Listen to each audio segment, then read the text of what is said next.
With this, let us move into the next part, and that is going to be the glimpses of the various parts on the infrastructure.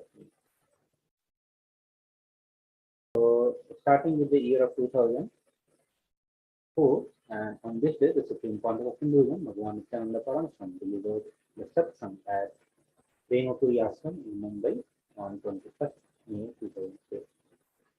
That is, this day in the year of 2004. Supreme Point of Hinduism shared the important truth about energy healing by Mano Shakti. When the healer heals with the intentions or the prayer, there is a danger from the karmic transfer. But when the energy healing is done by no mind, the Atma Shakti, the divine itself, heals the patient and energizes the healer. The truth about Mano Shakti versus Atma Shakti means the healing is critical for anyone who heals or receives healing. So in his inimitable style, Supreme Point of Hinduism fits the core truth. When he says to release mental energy, you need to pray intensely. To release spiritual energy, you need to relax intensely. So this is from the year of 2004. From that very beginning, Supreme Point of Hinduism has been gracing the humanity, liberating beings from the pain and suffering, the various health-related, the mental health or the physical health, or the psychological issues that humanity has been facing. Supreme Point of Hinduism has been continuously liberating them, healing them through his Atma Shakti. And not only that, he initiated many devotees and disciples into the power of healing, and they continue the mission of Supreme Point of Hinduism to heal the humanity. Here, Supreme Point of Hinduism also is warning us about the practices which is not aligned as per the Agama, as per the injunctions of the Hindu scripture.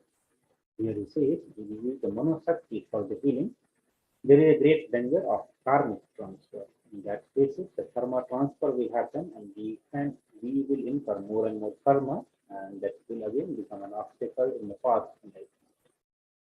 But when we use the Atma Shakti, not the Mano Shakti, but Atma Shakti, which is the no mind state, in that space, the divine itself heals the patient, and not only it heals the patient, but it also energizes the healer. The healer himself starts experiencing the transformation, the rejuvenations, a new energy in him.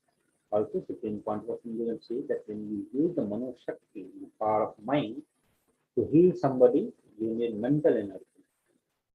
So to release mental energy, you need to pray intensely, and when you use Atma Shakti, you need to release the spiritual energy, and for that you need to relax into it.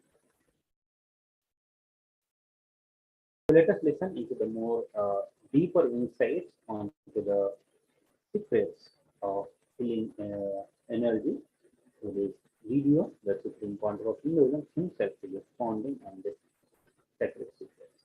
Let us listen to this.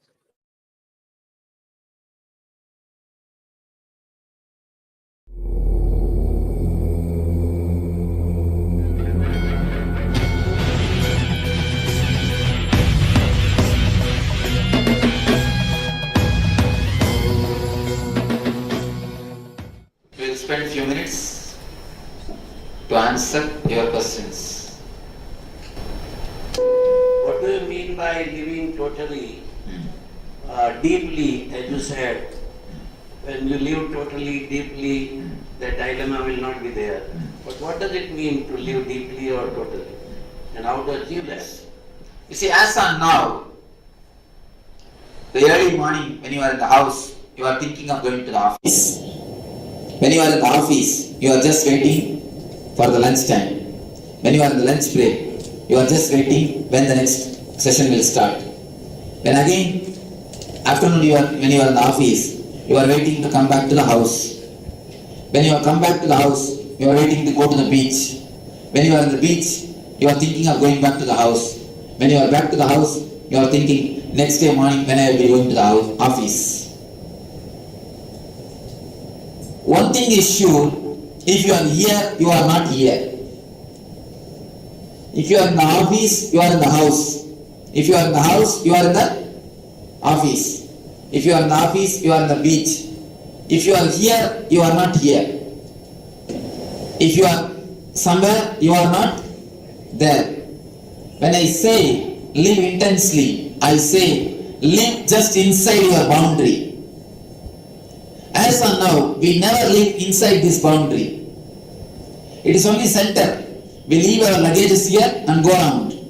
It's just a lodge. We leave all our luggage at the lodge, take a taxi here, go around to see the Mumbai. Just like that, we leave all our luggages here and go around. We never live inside this boundary. I tell you, don't use your body as a lodge. Use your body as a home. If you use your body as a home, you will feel homely on this planet Earth. If you use your body as just a boarding place, you will be simply bored in the planet Earth. Boredom comes if you use your body just as a boarding place. If you use your body as a home, you will really feel totally homely. I tell you, live just on this boundary. If you are here, be here totally. If you are in the house, be there totally. If you are in the office, be there totally. Live inside your boundary. That is what I call live intensely. Living inside your boundary is what I call live totally, live with awareness, live with your consciousness. I tell you, even our physical problems, our diseases, back pain, headache, all these things come because you don't live inside your body. Whenever you don't pay enough of attention to some parts of your body, your body begs your attention. Please give me a little attention. Please give me a little energy. The begging only you call it as a pain. When you sit, if you are aware, if your body is uncomfortable, immediately the message comes to you, you make yourself comfortable. But if you are not aware, you are just thinking of something else. Even if your body is in an uncomfortable position, you will not understand. After 1 hour only you realize the whole body has become numb. You are under the trouble. Even your physical pains, even your physical troubles are mainly caused to you because you don't live inside your boundary. When I say live intensely, I mean live inside your boundary. That's all. Enlightenment is possible through meditation or efforts, or it comes without any efforts. A small story. A guy went to purchase a ticket, lottery ticket for 2 rupees. He purchased the lottery ticket and got 2 crore in lottery. Whether he got the lottery because of his effort or as a gift, tell me. He put his effort, spent 2 rupees, purchased the ticket. That much he put his effort.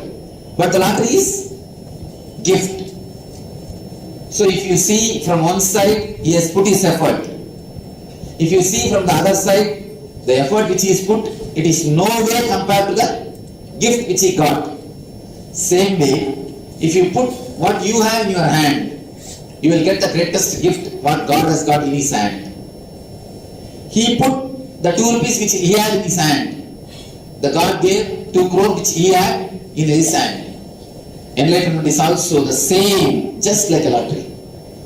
You are supposed to put your effort, what you have in your hand. Then you will see, you will receive a prize, gift, which is not at all equal to your effort. But unless you spend 2 rupees and purchase a lottery ticket, you cannot win the prize. You also need to put the 2 rupees and purchase the lottery ticket. But the gift which you receive will be no way compared to the gift. No way compared to the effort which you put. So it is both way. You also need to put your effort and it will come as a gift. Whomsoever has become enlightened, they always say, "Oh God, I am not qualified at all for the things which is showered on me. Because what you get is too much for what you give." In the other side, before enlightenment, if you just sitting in a house doing nothing, of course, if you can really sit doing nothing, then you can really achieve. But we have learned so much of doing, we can't be without doing anything. At least you need to learn how to not to do anything. When you say people, when I tell the people, please relax, they ask me, Swamiji, how to relax? For relaxation, you need some technique because you have forgotten how to relax.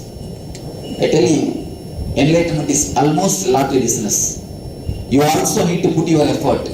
The 2 rupees what you have in your hand, but you will receive a gift of 2 crores, which is not at all equal to the effort. During this meditation, in one of the series I have gone through it, you told us to close the eyes and you will control the thoughts. But when the eyes become strong, but sometimes it is finding very difficult to control the things. How to control it? What is the procedure for that? Can you please explain? There is a small technique, I tell you. I am instructing to stop the eyeball movements. If you put your efforts in stopping the eyeball movement, then naturally you will see the thoughts are getting controlled. The movement of the mind and movement of eyeballs is one and the same. When you close your eyes, you will see that eyeballs will be moving. And you will be seeing all the pictures inside the TV. If you stop the eyeball movement, even the slightest movement of the eyeball, naturally you will see mind gets settled. Then you don't have to bother about controlling the mind. Once your mind has become calm, then if you concentrate just on the humming sound, that is more than enough. There is no need to continuously watch your mind. Some people have had very bitter experiences in life, and the unpleasant memory of these bitter experiences keeps on perturbing or hurting the individual. And he may try to control his mind and not to react to these emotions. But he is overwhelmed. The emotions are so powerful. Even in spite of making the mind calm, one cannot be free from this pain. So how to be free from this pain? First thing, you said, because you have experienced so much in the life, the weight has become too much. I tell you, because you have not experienced anything in the life, the weight has become too much. If you really experience any emotion, any mood, it will never be a weight, it will never be a hangover. If you don't experience totally, if you are half, only then it remains as hangover. Every emotion, every thought, every desire has got their own power, their own strength to pull you back to fulfill it. If you have the desire to enjoy it sweet, you are not enjoying totally, you enjoy only half. The desire will have the power, will have the capacity to pull you back to enjoy the same sweet till the thought is totally satisfied. The pull is what I call karma. Anything which you have not enjoyed totally, anything which you have not tasted totally, anything which you have not experienced totally, pulls you back to fulfill itself, because you are total fulfillment. Your very basic nature is a total fulfillment.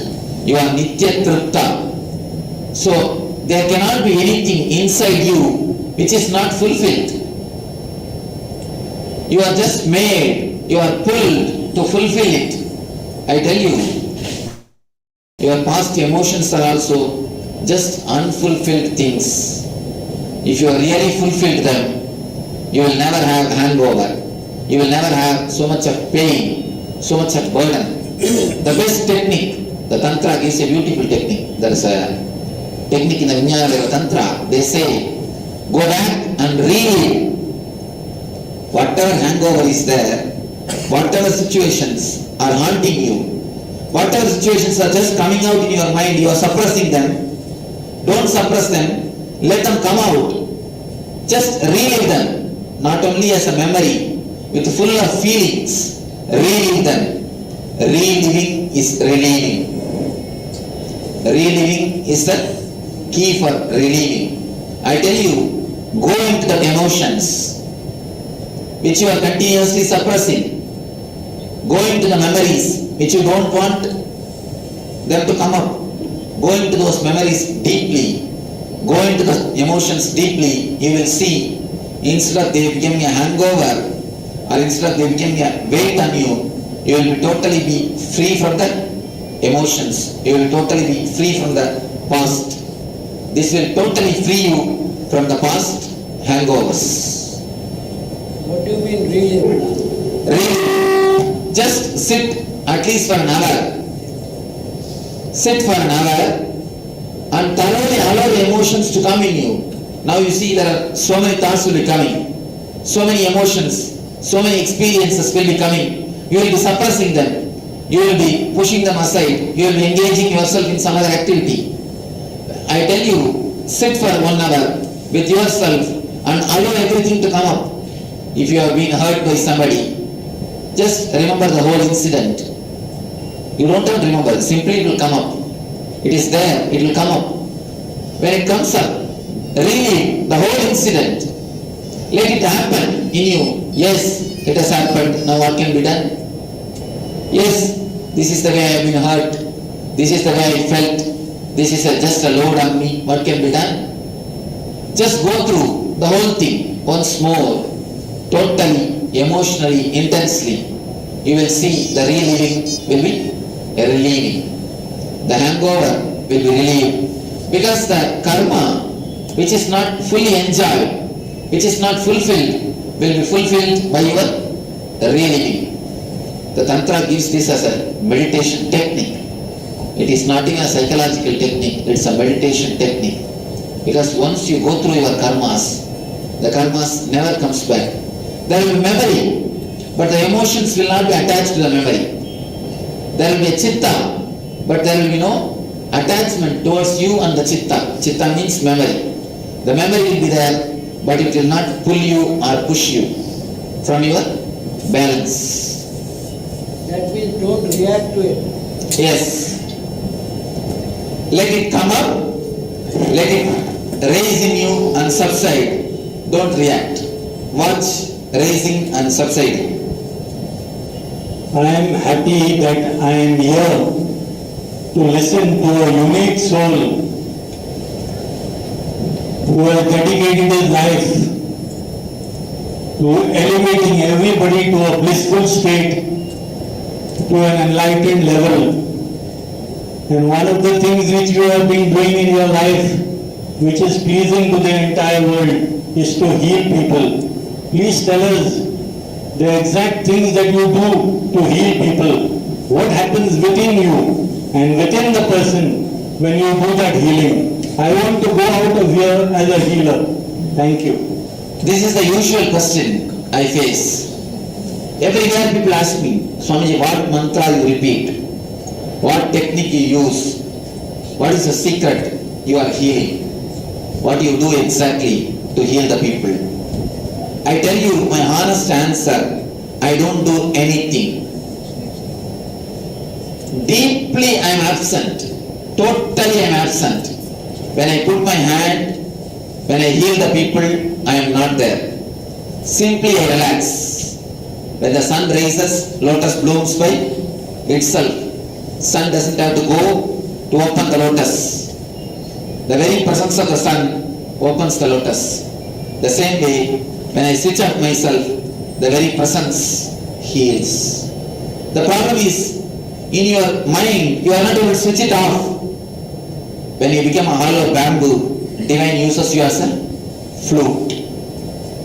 When I heal, I don't do anything, I just relax. I just relax into myself. That's the only thing which I do. When you relax, automatically your energy radiates. Even in our healing system, our healers are requested never to make a sankalpa, let this person be healed. Our healers never pray, let the healing be healed. No. They always tell, what is good, let it happen. Even our healers, they never tell what is good, let it happen. They never tell, let him be healed. They just put their hand, and in our healing system, we don't even bother about the patient. When a person puts his hand, he just goes into his meditation. He just relaxes, that's all. We have more than 10 healers in Bombay. I'll tell them to read the healers list. We have more than 10 healers. What they exactly do? Of course, we have 700 healers around the world. Every day, minimum 3,000 people are touched by our healers. So many thousands are getting healed. What exactly we do at the name of healing? They just put their hand and go into the meditation. Over. They just fall into the meditation. Meditation automatically radiates the energy. The energy automatically heals the people. They don't even bother who is the patient and what is the problem. Many people come to me and ask, Swamiji, what are all the diseases you can heal? I tell them, the disease which you can name and the diseases which you can't name, everything can be healed. Because we don't bother what is the disease or what is the thing. We know only one thing, the energy is radiated and the energy takes care of everything. Because energy is intelligence. Power plus intelligence is energy. Energy is intelligent by itself. So energy knows what has to be done. Energy minus intelligence is power. Power plus intelligence is energy. So energy is not simple power. It is intelligence also. So energy knows what has to be done. We do only one thing, we relax and let the energy take its own course. So when we heal, I just switch off the mind. I lose the idea that my boundary ends here, the other person starts there. I just feel that I have lost the idea of boundary. The boundary idea is lost. Then naturally, the energy is flooded into the other system also, and the other system also gets healed. It's almost like a communion. By the word, if it happens, communication. By the energy, if it happens, it is communion. It's almost a communion. That is the reason people, they don't, it is not that they get only healed of the physical disease. Not only the physical disease, even they taste the glimpse of the bliss. There are many people who have been healed. They come and tell me, Swamiji, my disease disappeared, it's okay. But from the day I took healing from you, I feel so energetic, so alive. I am just laughing for no reason. People are asking me what has gone wrong in you. People are just suspecting me. What can I do about it? See, when the energy comes up, you are continuously in bliss, in the mode of life and alive.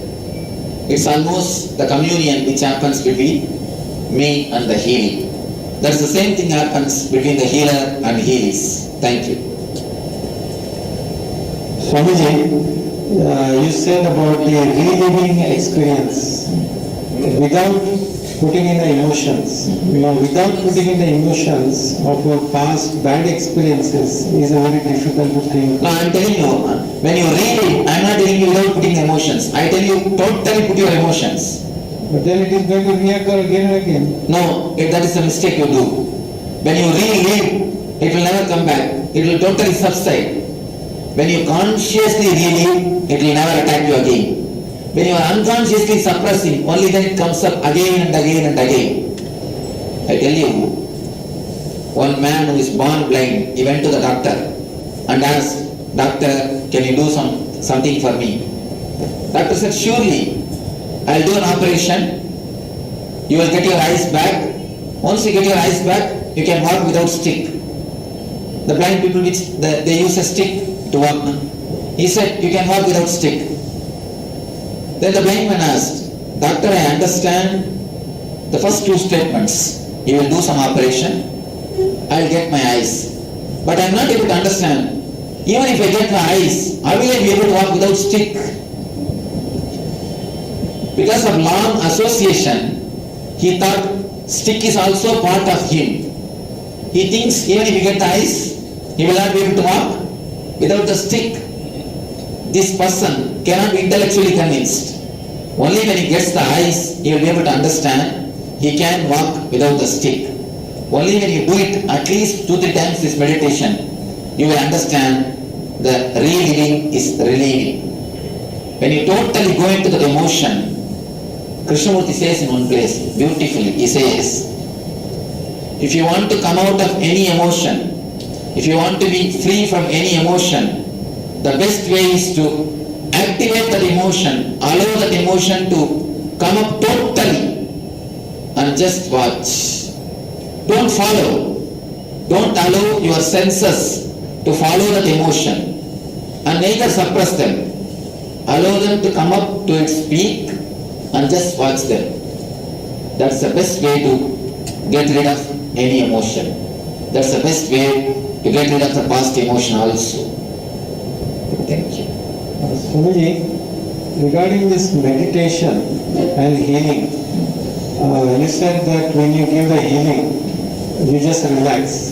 That means you are in the meditation. Yes. Right? Now, so what is the difference between the meditation and healing? You see, when I am in the meditation, I am in the meditation. When the energy pours in somebody else, it is a healing. I tell you, the Atma Shakti, when it expresses through my head, it is an intelligence. When it expresses through the heart, it's a compassion. When it expresses through the being, it's an energy. When it is not expressing, when it is there as it is bliss. It's like a moving snake and the stagnant snake. The snake is just resting, it's a meditation. If it is moving, it's a healing. When the energy is, when I am relaxing, when I am in that state, it's meditation. When that meditation energy is pouring, is entering into somebody else, what happens is healing. I can tell you, meditation is the cause, healing is the effect. Healing is the side effect of meditation. Healing is the positive side effect of meditation. Healing is the byproduct of meditation. Meditation is a sun, healing is a grace. Swamiji, you said the life is about total fulfillment of desires. And then you said we should live the life from freedom of senses. Are these two things, I'm getting confused between the two things. One thing, when you are really free from the senses, only then you will have the total energy to fulfill all your desires. A small example, as on now, if you have 100% energy, 80% is spent just in desiring. Only 20% is spent in fulfilling. If you change, only 20% will be spent in desiring and 80% will be spent in fulfilling. It's like you have two things, Ichcha Shakti and Kriya Shakti. Ichcha Shakti is the capacity to desire. Kriya Shakti is the fulfillment, the energy to fulfill the desires.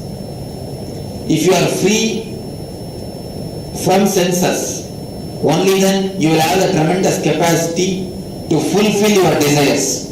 If you are caught up in the senses, you can never have the energy to fulfill your desires.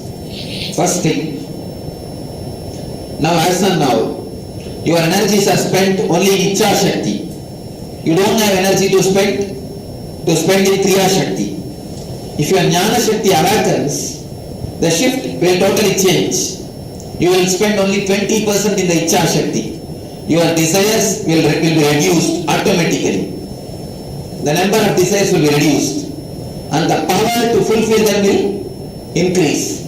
So naturally, you will have the freedom from senses and fulfillment of desires. Freedom from senses and fulfillment of desires are very closely related. If you don't have freedom from senses, you will have thousands of desires and very little energy left to fulfill the desires. You will not be able to match, you will not be able to cope up with your desires. It will be just a rat race. Once you are free from senses, then you will understand so much of energy is left. You have abundance of energy to fulfill the few desires which is left. Practically, how do we get this freedom from senses? You asked the right question. Practically, how do we get? Only answer, the one and only answer is meditation. The very word meditation makes us feel, oh, it's a long time journey, Swami. Don't think it's a long time journey. I tell you, it is surely not a long time journey. The technique, when you don't get the right technique, only then it's a long time journey. If you get a right technique and the right master, it is surely not the long time journey. It is surely not the long time journey. I can tell you a simple technique now. When you eat, just become a tongue and eat. When you drink, just become your mouth and drink. Even this technique can relieve you from your tongue. This can give you freedom from the tongue. The same way when you listen, forget yourself, simply lose yourself in the music. Get lost in the sound. Just lose yourself in the sound. Just become a music. You will be free from the ears. When you see something, just become that object. You will be free from the eyes. So, these are the few simple techniques to be free from the senses. Of course, when you get the right technique and the right master's presence, meditation is possible and you can be free from senses.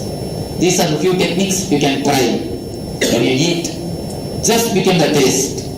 When you listen, just become the music. When you see, just become the scene. You will be lost. Swamiji, you have healed a lot of people. Now, how can a person be healed if his karmas are not there? Suppose a person got bad karmas. You say, I'm still healing. How is that possible? Secondly, you said that I heal people without doing anything or blind.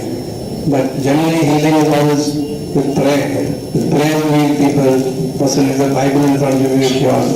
So how is it possible to heal without doing anything? I'm sure you're praying or something. The other thing is what happens to you when you heal people? You feel weak, the power is gone. What you go through exactly, I would like to know. Let me explain the first question. How can you heal when the person's karmas are there? See, there's a dark room. You put a torch. What happens to the darkness which is there in the room, which was there in the room? Does the light take away the darkness? No. Very presence of the light makes the darkness disappear. One thing you need to understand, darkness as such don't have positive existence. Darkness is nothing but the lightlessness. Light is a positive existent. Light exists, but the darkness is not existing.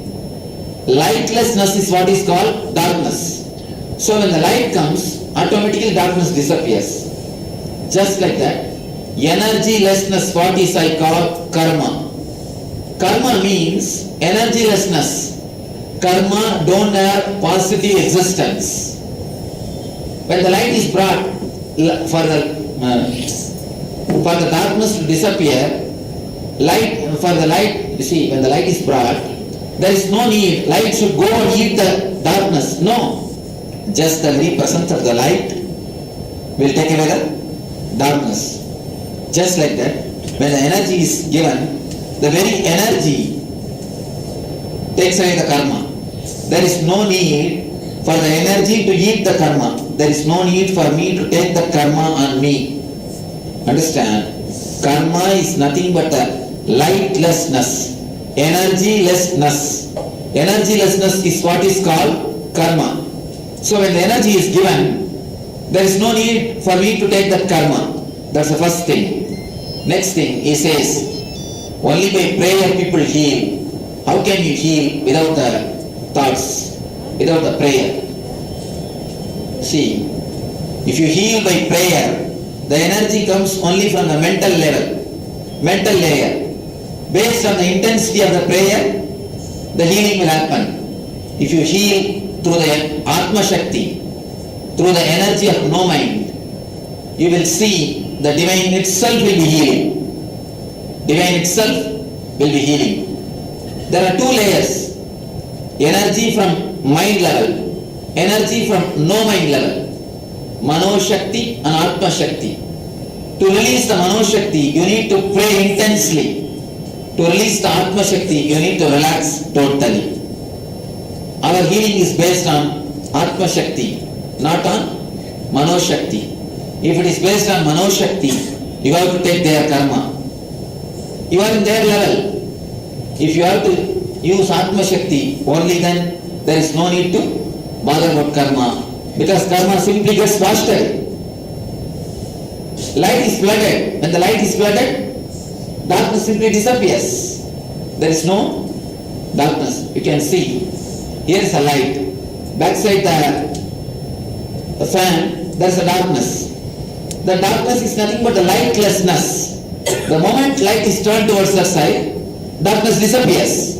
It is not that light went there and started eating the darkness. No. Just the presence of the light makes the darkness to disappear. The same way, just the presence of the energy makes the karma disappear. The lightlessness is what is called darkness. Energylessness is what is called karma. So, there is no need for a master to work on the karma. Just the energy takes away the karma, releases the karma. And to release the mental energy only you need prayer. To release the spiritual energy, you need to relax into it. The third question. What's your third question? What happens to you? What happens to me when I heal? Physically? Do I become weak? Do I become tired? I tell you honestly, I became regenerated. I became regenerated because I am not giving my energy. In those moments, I just became a channel for the energy.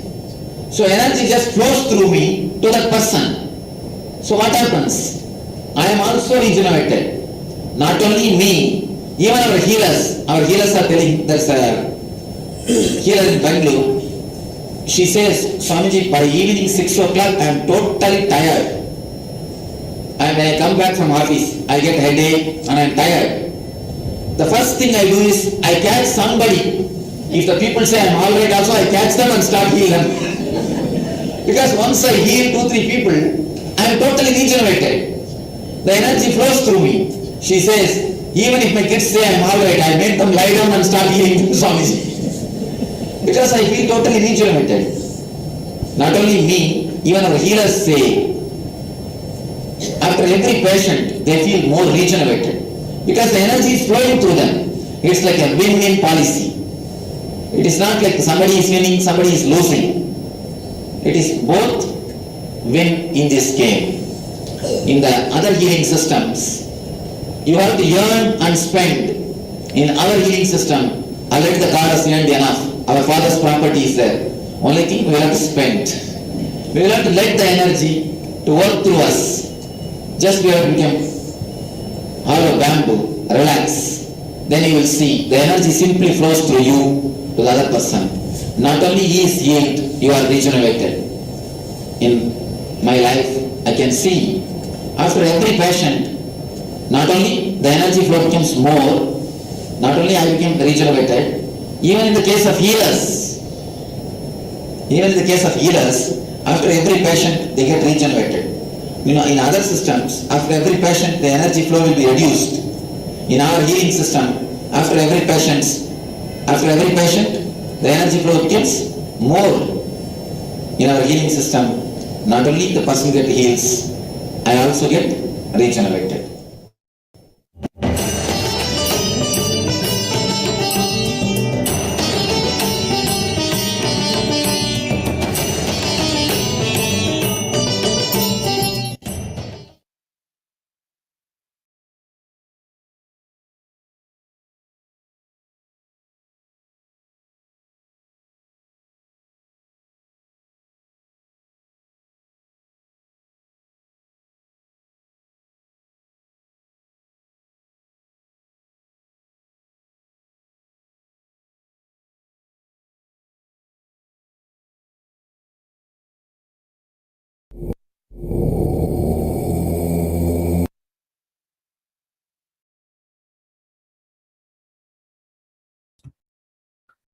Moving to the next year, the year of 2006, and on this day, Supreme Pontiff of Hinduism, Bhagwan Nithyananda Paramashivam visited the Garhwal region of Himalaya range, leading a group of 200 devotees from all over the world.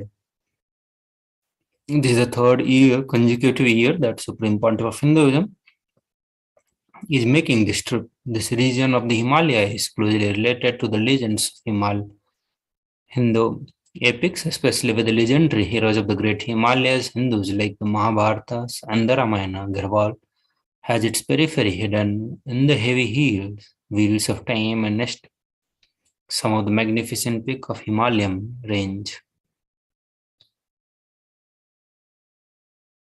Moving to the next year, the year of 2008, and on this day, Supreme Pontiff of Hinduism conducted the Adinivasi, meeting the delegates and the residents of Sri Kailasa Nation.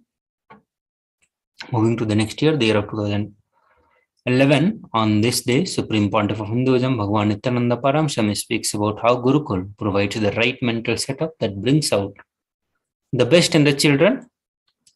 Supreme Pontiff of Hinduism has launched an education program focused on the right education for children, parents, and teachers world over.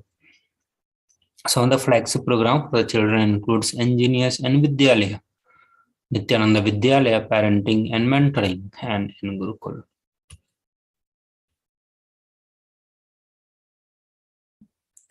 So let us watch this video to get the more glimpses from this day.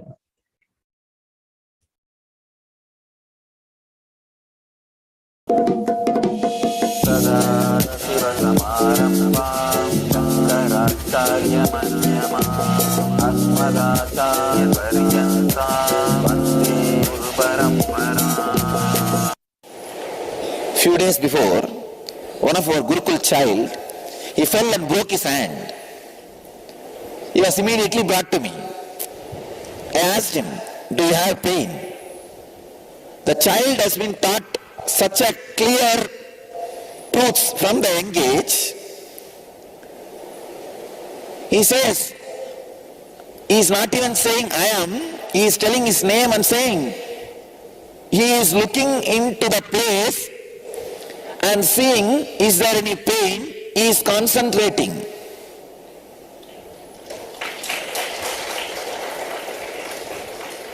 Actually, his parents were shaken. It is not a joke to talk all these great truths at those moments. He is feeling shy. Now I tell you, when I saw that, I was feeling bad that he broke his hand, that is secondary. But I was so happy. When I went to Annamalai Swamigal, after having the medical aid, you see, first time when I went, he said, you are not the body, and then I went and cut myself and tried.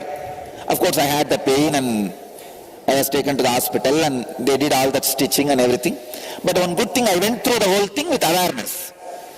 When I went back, he told me, it's okay, one cut is worthy of the clarity you are having, the inspiration you have to experiment with the truths. That is 1,000 times more valuable and costly than one small cut you created for yourself. When I understood that, how I felt happy, I felt the same way. One fracture is nothing, it is worthy. For the clarity you have. Now I know for sure now that child will evolve as enlightened being. Because this idea being inserted into your biomemory and comes out during, actually his hand was hanging separately. Please understand, it's a complete fracture. Not an airline crack. It's a complete fracture. He was not able to handle. His parents were holding the child. He was not able to move his hand as he wants. One mistake we did, small mistake, taking him to the regular hospital where doctors have put the fear of pain.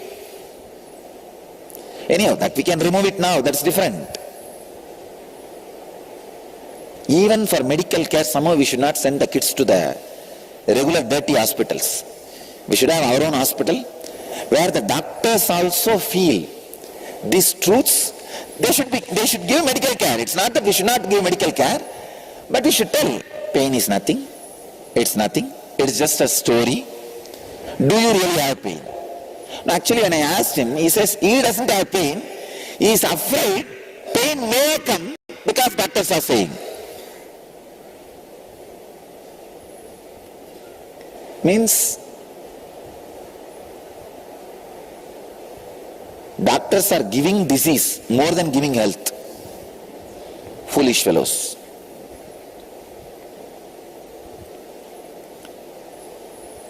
See, the internal happening has become external to the child already. Pain is the fourth layer internal happening. Please understand. Which is happening in the subtle body. Today in NSP will all be working on pain only. Pains only. What you guys may have after this process, the child is having at the age spontaneously. See, even after today's process, only when you go through sincerely, you will have this kind of an understanding, and then you need to practice for this to become your bio-memory. But the child, fortunately, I tell you, in Tiruvannamalai, thousands of kids are born, and all of them are provided an ambience, but only one or two becomes Nithyananda, who catches it, because all the ambience is provided as an accident, not as a planned incident. Here, I am trying to provide all that opportunity as a planned incident. I tell you, I will create at least few thousands of Nithyanandas out of our Gurukul.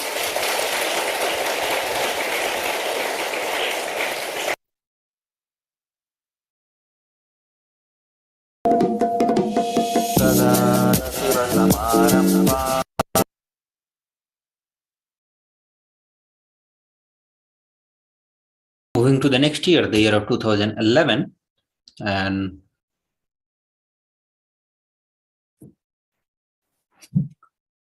on this day, Supreme Pontiff of Hinduism, Bhagavan Nithyananda Paramashivam, expounded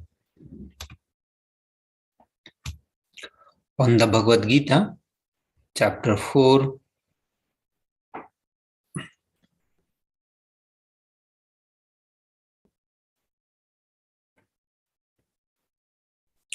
verse 32, where Supreme Pontiff of Hinduism unveils the truth of Shiva's Leela, wisdom revealed through the drama of the life, downloaded from the Akashic records. First, he expands on the Sri Krishna's renowned Rasa Leela by explaining that the Krishna did not play only with the Gopikas. His dance of life was with the whole.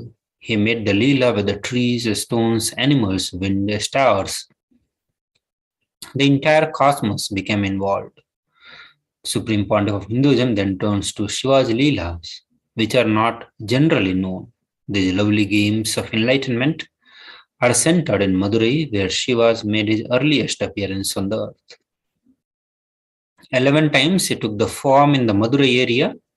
64 Leelas are recorded of his adventure and exploits in the Madurai. Supreme Pontiff of Hinduism shares them one by one with us. To hear these beautiful stories is to experience a new level of Shiva's consciousness. So let us listen about the Shiva Leela directly from the Supreme Pontiff of Hinduism.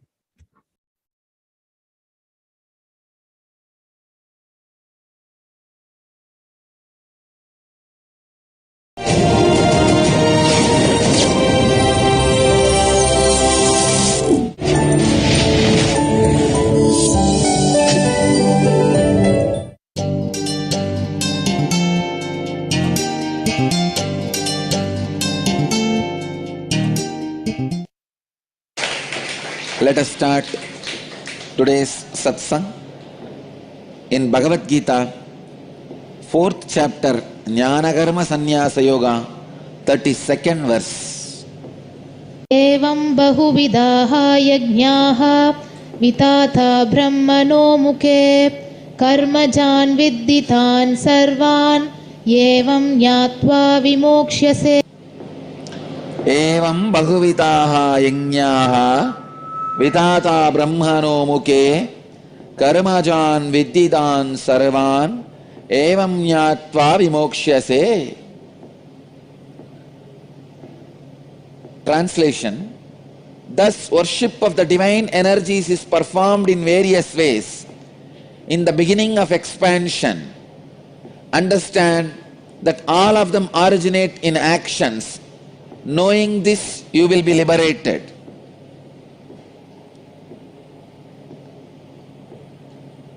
Sri Krishna is revealing some of the mystical secrets. How various divine energies come into existence, how by connecting with them your expansion is possible. Please understand, one example I wanted to give. Brahma, in Hindu stories, Hindu Purana, Brahma becomes egoistic. So, Shiva's extension comes out as Kala Bhairava and cuts Brahma's head, removes the ego of Brahma and makes Brahma enlightened. This action, Shiva's energy coming out and removing the ego of Brahma and making him enlightened, this action becomes Kala Bhairava. So when you connect with Kala Bhairava and start worshipping the divine energy called Kala Bhairava, he removes your ego also and gives you enlightenment. Same way, Veerabhadra. Shiva's energy expanded and destroyed the collective negativity of Daksha, which causes suffering for himself and for others. Many times, your pain body becomes so strong, knowingly you cause suffering to you and to others. Even though you know you are causing suffering to you and to others, but the pain pattern is so strong, you can't escape. I can see very clearly. So many people, they know if they are out of me, if they are away from me, they are going to create suffering for themselves. But their ego, arrogance is so strong, they can't live. They can't live around me. I have seen so many times, even devotees, they know if they listen to my teachings and live, they will be out of their sufferings and torture they are doing to themselves and to others. But they don't want. Daksha represents the negativity which causes suffering to yourself and to others. Shiva's energy which came out and destroyed the Daksha's negativity is Veerabhadra. Understand?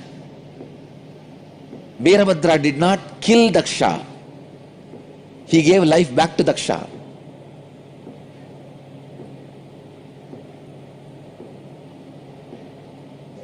So this energy which destroys your negativity of giving suffering to yourself and to others is called Veerabhadra. If you connect with this divine energy and pray, feel connected, you will see in you also the pain body, the patterns which create suffering for yourself and others will be destroyed. It's a beautiful verse. Evam bhaguvitaha yajñaha vitata brahmano mukhe karmajan viddidan sarvan evam jnatva vimoksyase. Thus, worship of the divine energies is performed in various ways. In the beginning of expansion, understand that all of them originate in actions. Knowing this, you will be liberated. Same way, if you are frozen, closed, then start connecting with Krishna, who is doing Rasa Leela, who just opened himself to the whole universe. Understand? Krishna's Rasa Leela did not happen just with Gopikas. It happened with the plants, trees, rocks, Yamuna, whole thing. And the Purnima Chandra, the full moon, with whole, he had Rasa Leela. His Rasa Leela was enjoyed by the whole existence. Gopikas were also happened to be there, that's all. It was not concentrated towards Gopikas. It was with the whole. So if you are frozen, having the sickening suffocation, many times people do have this sickening suffocation. Come on, then expand. It is time.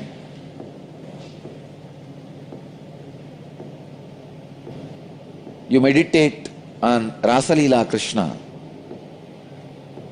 So each action of divine, each action of an incarnation becomes independent energy by itself. Shiva's one action, cutting Brahma's head and giving him enlightenment, it became an independent energy called Kala Bhairava. Shiva's one action of killing the negativity of Daksha and liberating him from negativity and negative patterns became independent divine energy called Veerabhadra. Shiva's one action of teaching in silence to Sanagadi Rishis and giving them enlightenment becomes Dakshinamurti. Just each action of divine becomes one form, one energy. Understand?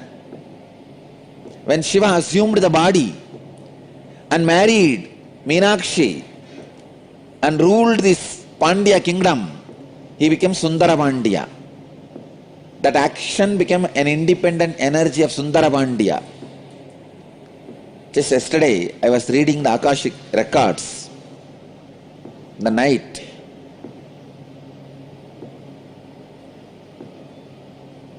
I verified again and again. Earlier when I was seeing, I felt he has taken 3 bodies. Yesterday I saw he has taken more than 11 bodies.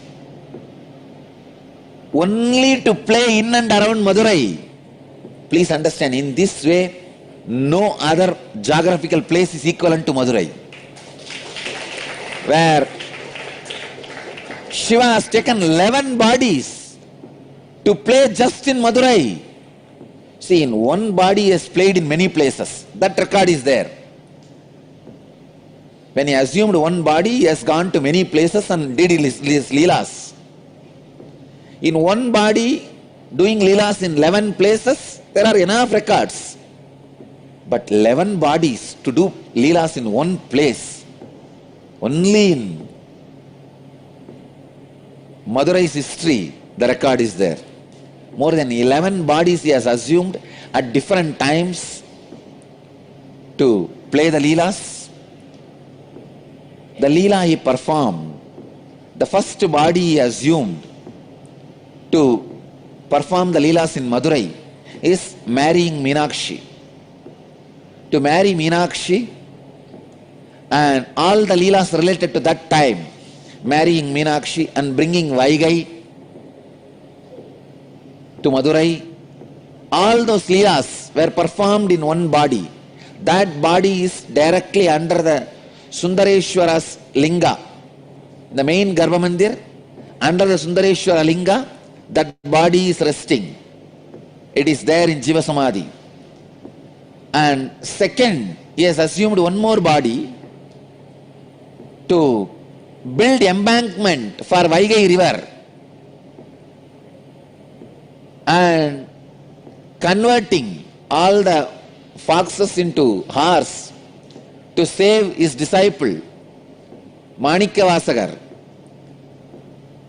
all those leelas, around 40 years he was in that body and performed many leelas. That body is resting in our property near Dinamani Takis. There is a place in Madurai, near Dinamani Takis, there is a samadhi inside Madurai Adinam property. It is called Sundaranar Samadhi.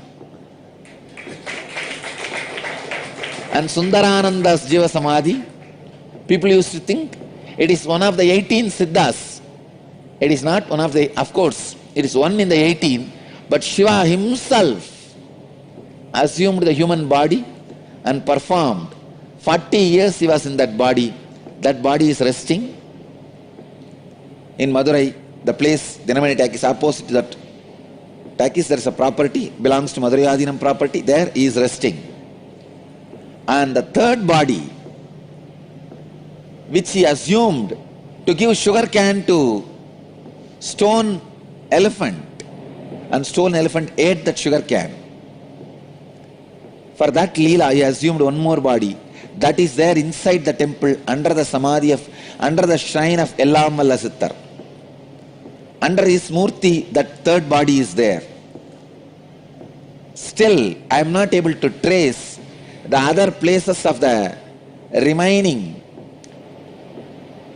8 bodies.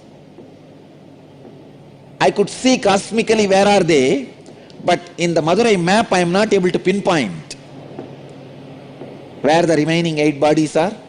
Soon I will study the Madurai map and overlap my cosmic map on Madurai map and give you guys the exact points where the bodies he assumed are resting and radiating. I tell you, if you see from this angle, no other place, even in Kailash, is only one body is resting.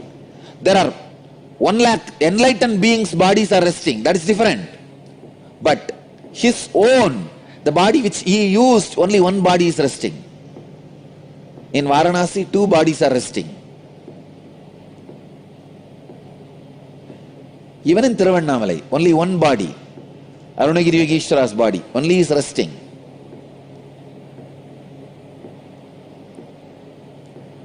I was shocked when I read yesterday the Akashic records.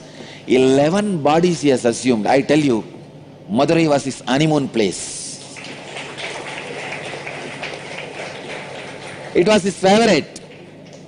Somehow, Madurai people had a very close, hearty connection with Mahadeva. Even for small things, he will assume a body. Come here and play. This was the place where he was very playful and joyful, without any of the so-called social laws, regulations, rules, and the dharma which he himself created. Here, he has broken the laws he created as per the planets. He has changed the planets for Madurai people. He has changed the teachings for Madurai people. He has changed the social laws for Madurai people. He has broken all the moral rules for Madurai people. He has done everything possible. Socially accepted, unaccepted, legal, illegal, dharmic, adharmic. In which Shastra it is dharmic? You convert the wolves into horses and sell them, and after you sell and go away, all that fellows, they become overnight, they become again wolf and bite and kill all the remaining horses who are there. And that poor king is now pauper. In which dharma it is accepted? In which Shastra it is accepted? He has done everything possible. He comes down as a worker for the old lady, saying that, see, once there was a flood, huge flood in Vaigai river. And king ordered all the citizens of Madurai should take up one portion and cover it with mud and build an embankment. So all of them have taken up one portion. One old lady, Vandi, her job is making idli and puttu. Puttu is those days breakfast. She will make all this and sell for people. Still now, in Madurai it is a very popular business. Go out in the night, you will see hundreds of shops. The outside street, they will be making these idlis and selling, breakfast and selling. It is still their tradition. Now it is called Kushbu idli. In those days,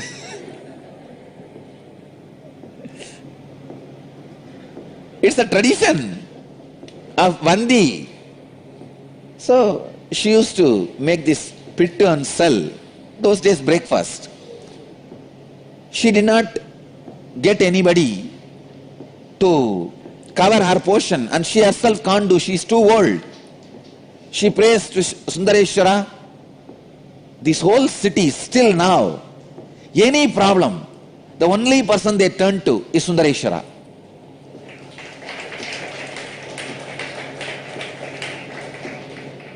They don't trust anybody else. They just turn towards Sundareshwara. And she's the old lady. She can't get a worker to fill her portion, to do her job.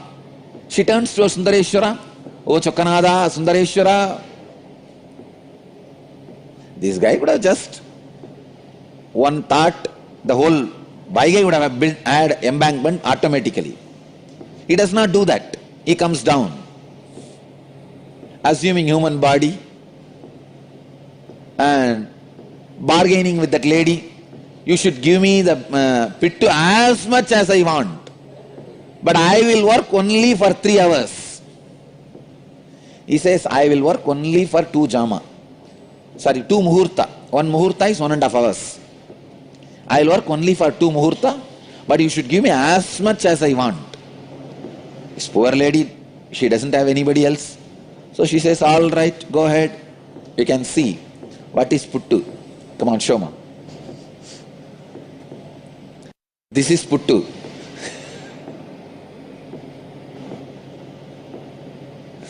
Those days breakfast. So she doesn't have anybody else. So no other option. She accepts the bargain. This fellow finally finishes eating everything she cooked. After that, it doesn't work. He goes there and lies down in that bed.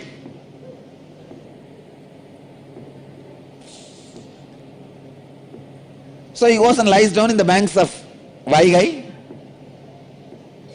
I also traced the palace he had in Vaigai. Just in between, the mid of the water, he had a palace where he used to drink with that, all the bhutas. He was not a womanizer. He used to drink and gamble. He will have all these bhutas around and they will play the dice. He will gamble with them. Finally, what is there? Finally, he will cheat all of them. And he was not a womanizer, but he was used to drink and gamble. Anyhow, so he went and lie down in the bank of Vaigai. King comes in the evening to see whether the embankment work is done. He sees all parts have been covered except his portion, the Vandi's portion. King got very annoyed and asked whose portion it is. They said this is Vandi, old lady's portion.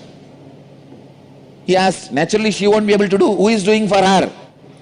They showed this guy has been employed by her, but from morning he is not doing anything, he is just lying there. So king calls him and asks, who are you? This fellow says, who are you to ask me this? King says, I am the king of this Madurai. He says, that is the way so many people are thinking, but actually I am the king. There was a strong argument. Finally, king was very angry and he took his sengol, the golden staff with which he rules the country, and gave a strong blow in the back of Sundareshwara. When that beating fell on Sundareshwara, when that stick fell on the Sundareshwara, at that same moment he showed to the king, he is the Antaryami, he is the indweller of every being, cosmos. So the whole world, whole universe, including himself, had that beating. The whole cosmos, including the king, had the mark of that golden staff, scepter, golden scepter's mark. And king was shocked. There he sees Sundareshwara standing with Meenakshi and smiling. King realized who came to play in the form of a worker, and he fell at the feet of Sundareshwara, asked him to apologize. Then Sundareshwara says, just because of Vandi's feeling connection, to please her, to eat her food, to enjoy her puttu, breakfast, I came and I enjoyed. He liberated, he gives enlightenment to Vandi and blesses the king and disappears. Till the end, he has not done his job. He did not do the job of building the embankment to the Vaigai. Casual leelas, not one or two, 64 leelas. God, I know for sure he would have done at least 64,000. And Paranjodi Munivar, the compiler, was able to collect only 64, representing all the 64,000s of leelas.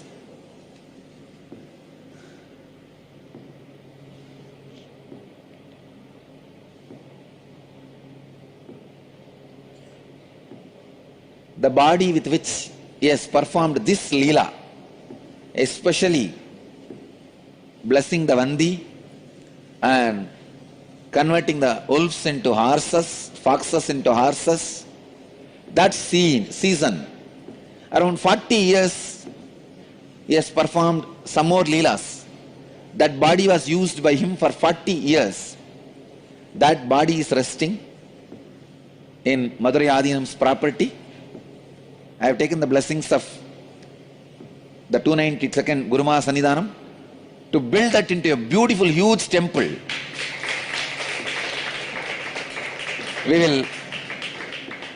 You can see the scene of Sundareshwara and eating the puttu of Vandi, the old lady.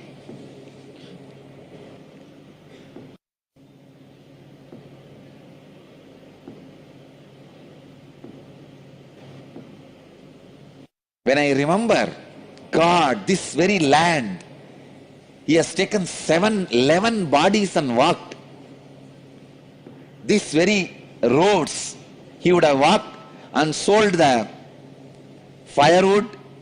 These very roads, he has walked and sold bangles. This very road, he walked and sold diamonds.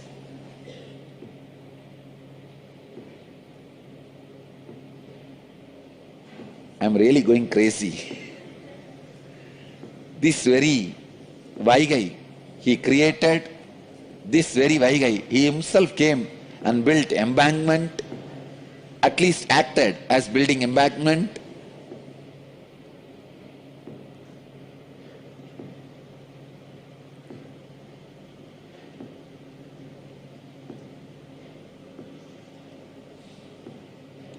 Each action divine energy performs becomes one independent entity.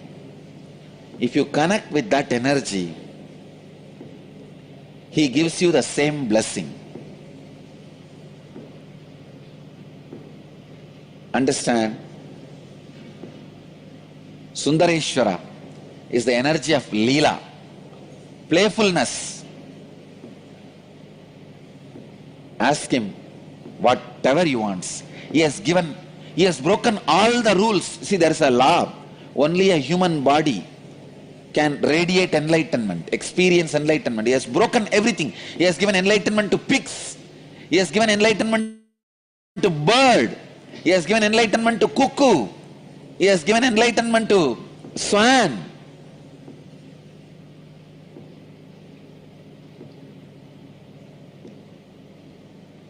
Everyone can be assured.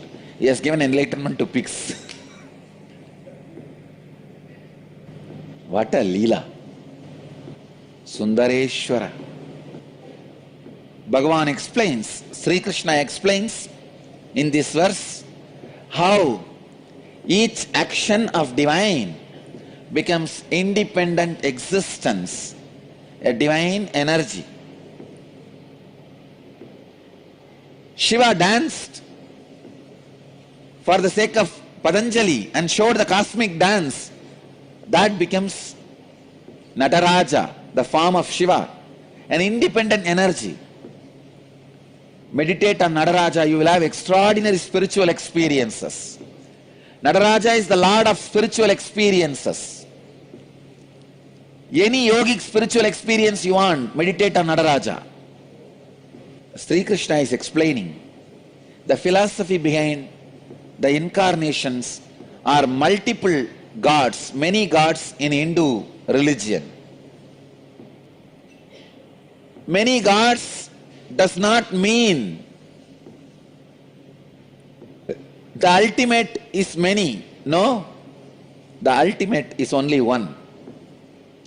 Its expressions are many. Eham sat vipra bahuta vadanti.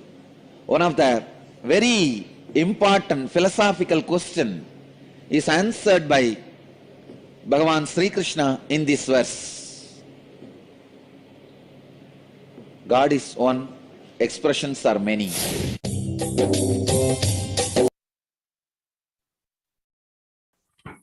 So with this, we will move to the next part of today's segment, and that is going to be the Nithyananda Satsang. Let's get ready to receive Supreme Pontiff of Hinduism and listen to the alive Satsang.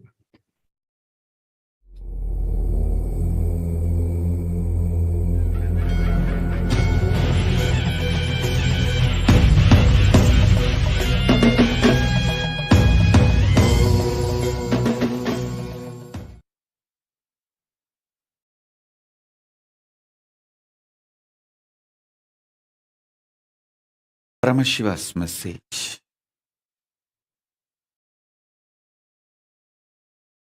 Directly from Kailasa. Facing yourself in the parallel universes will make you manifest powers and Paramashivatva spontaneously. Listen. Facing yourself in the parallel universes will make you manifest powers spontaneously. Let me repeat. Facing yourself in the parallel universes makes you manifest powers and Paramashivatva spontaneously. So listen.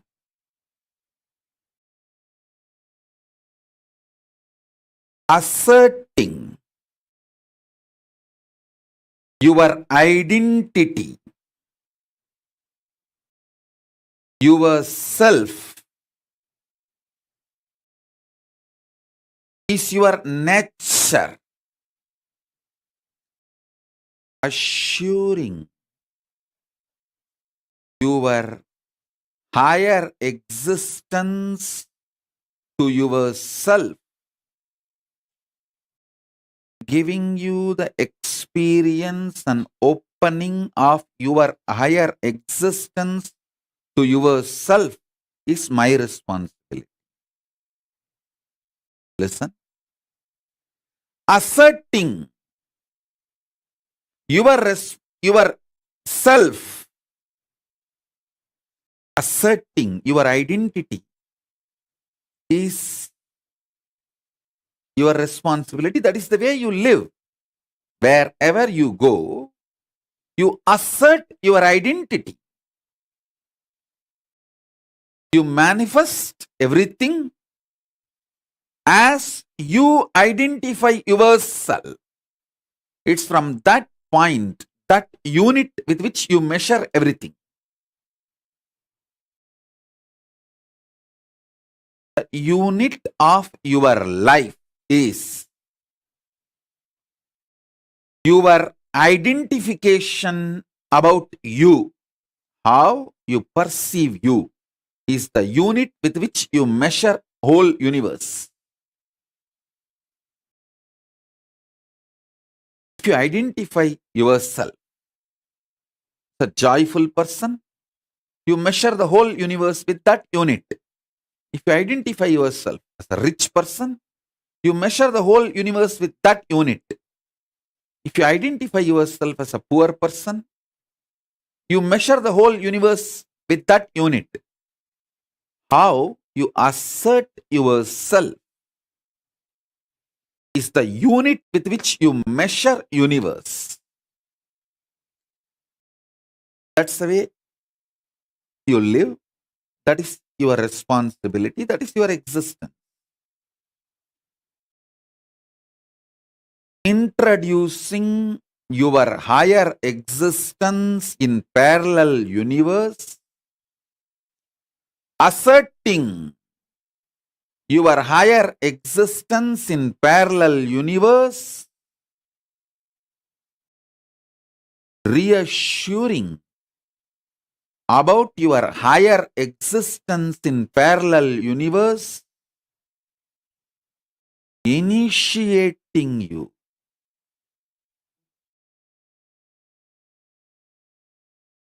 and giving you the experience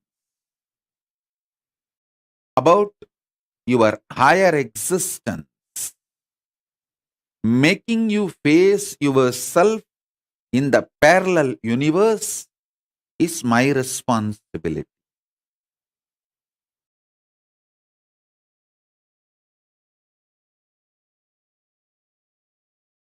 As a living manifestation of Paramashiva,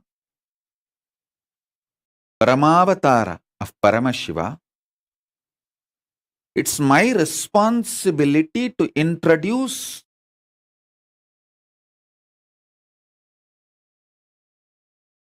higher beings from the parallel universe to you and introduce your own existence in the parallel universe right now, simultaneously, is my responsibility.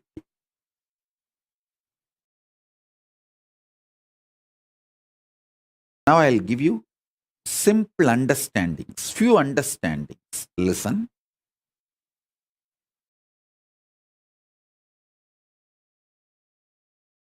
Hinduism is fundamentally science of the cosmos, introducing your existence not just in parallel universe, parallel multiverses. So understand, first powerful cognition, understanding, satya, you need to grasp is, even now, you have a simultaneous existence in waking state and dream state. That is why very casually, spontaneously, you can slip into dream state and come to waking state without any effort. Sometimes when the brain fog is too much, you start feeling that there is no gap between the dream state and waking state. I can see when people stare into my screen, I tell them, I am in front of you in waking state. Please don't mistake, I am appearing in your dream state.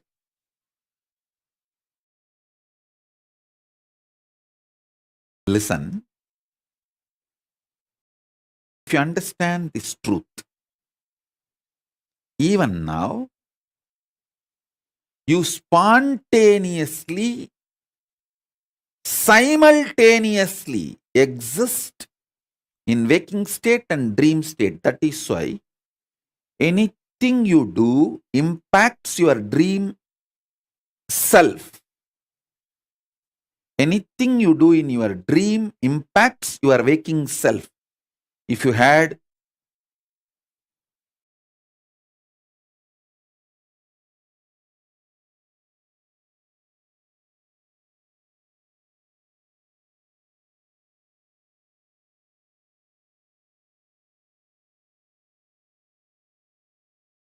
I'll give you the example.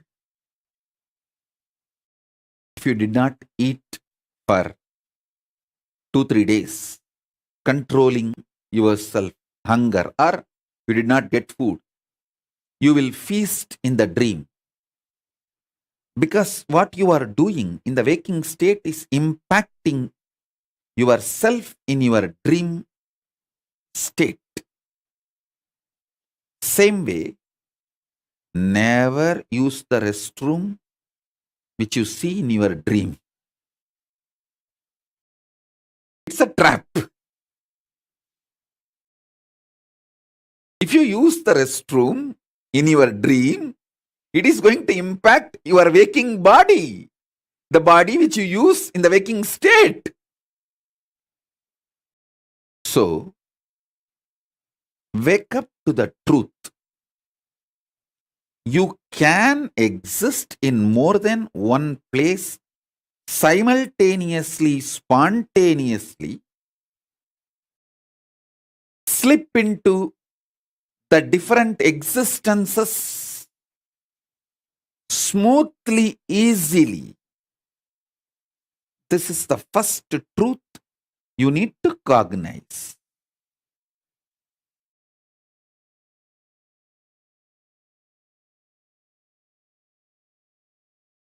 If you use the restroom in the if you use the restroom in the deep sleep, if you use the restroom in the dream state, you will be emptying your bladder in the waking body, waking state body. If you suppress your hunger in the waking state, you will be feasting in the dream self, in the dream body. It's a very simple example I gave. I can get into the detailed, deeper examples. Paramashiva gives an elaborate understanding in Vedas and Agamas about the dream and how deeply your dream self and waking self is deeply connected. Don't even think the Freudian gang can understand the depths of Paramashiva. Listen. Don't compare the knowledge of Paramashiva to Freudian gang's theories. No. Maybe I'll have few webinars and satsangs on the whole science of how you parallelly, simultaneously, spontaneously exist between your waking state and dream state and how both are very deeply interconnected, and how waking up to this reality helps you to manifest your powers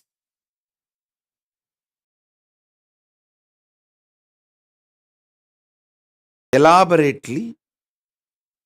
Now I'll give this example so that I can help you to understand how you can face yourself in the multiverses, parallel multiverses.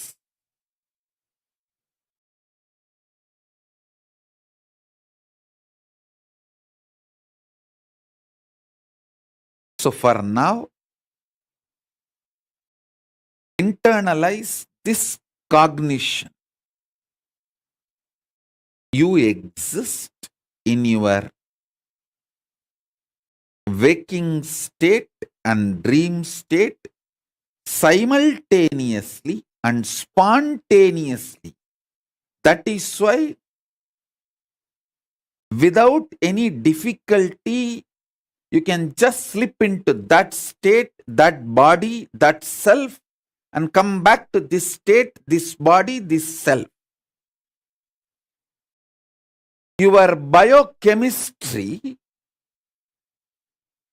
is naturally prepared for you to slip into these different states and different selves and experience different existence, different universes. In waking state, the universe you experience is different, and the dream state, the universe you experience is different.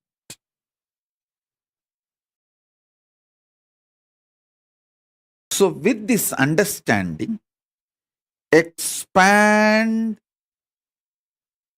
your cognition. You exist in parallel multiverses like Swargaloka, Maharloka, Janaloka, Tapaloka, and Kailasa itself. More than next to Tapoloka is Satyaloka, and beyond the Satyaloka is Vaikunta, the Parandama space. Satyaloka is the space of Parabrahma. Then the Vaikunta, Parandama space. Then Shripuram, Parameshwari's space. Then above all, Kailasa. Above the Kailasa, Maha Kailasa, Paramashiva space. Kailasa is where all the Anga Devatas and Avarana Devatas, everyone lives. People who achieved the Salogya, Samipya, Sarubhya, Sayujya, Mukti with Paramashiva, all of them exist in Kailasa. In Maha Kailasa, he alone exists.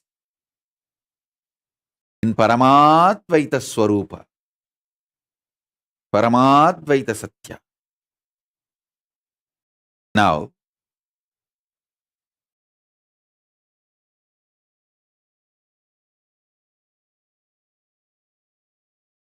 if you understand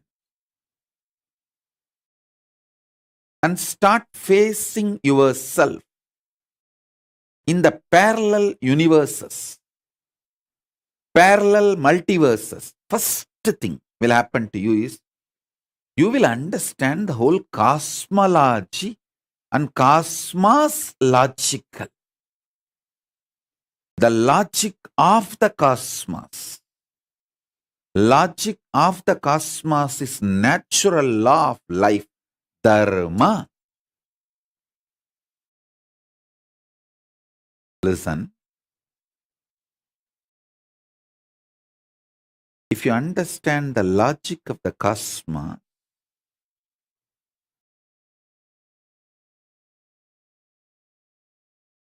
you will have so much power.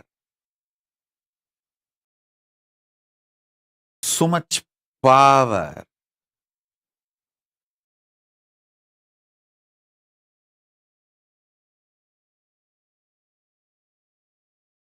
Your DNA will be just empowered, fully awakened. Listen, fully awakened.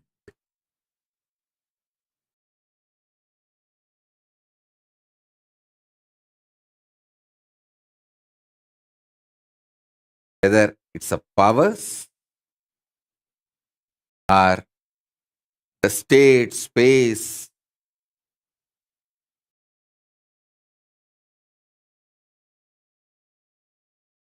Listen intensely.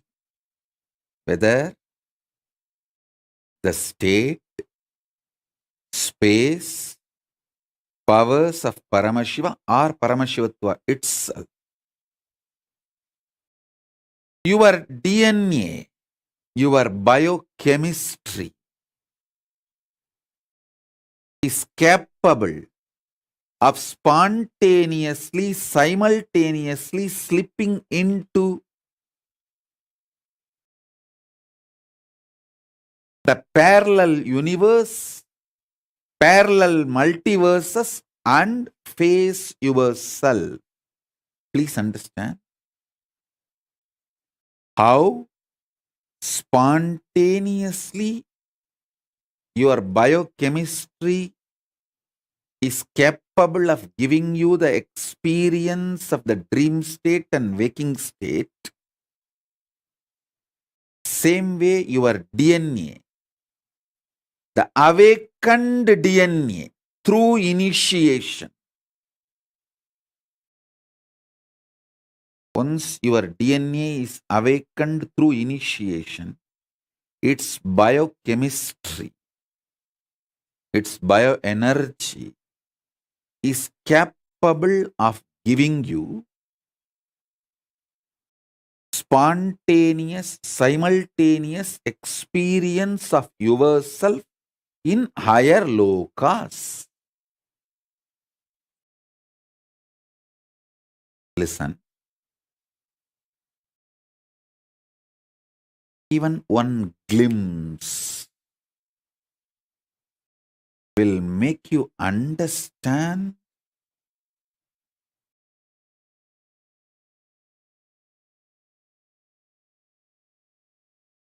the magnitude of Hinduism. What Hinduism is capable of doing to human beings.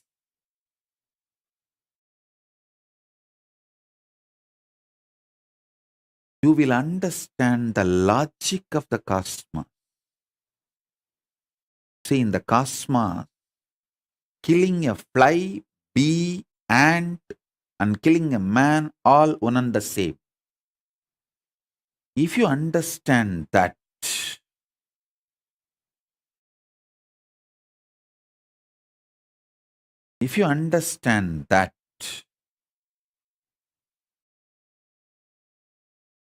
you will become such amazing, beautiful, sweet, life positive being. If you will radiate so much life positivity, you will celebrate you will celebrate others, you will celebrate life, you will celebrate existence.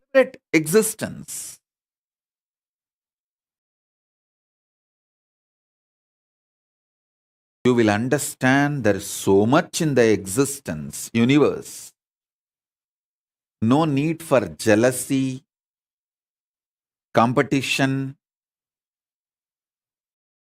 Nothing is required. Because there is so much.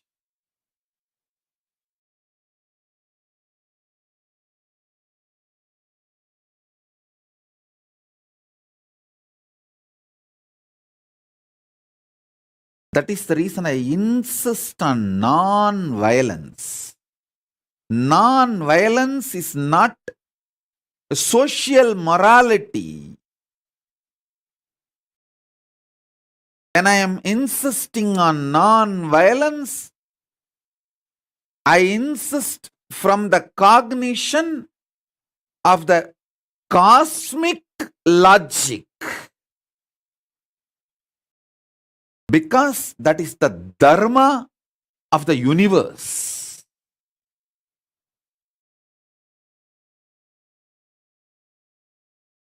A pure non-violence without hypocrisy will exist only if you understand the dharma, logic of the cosmos.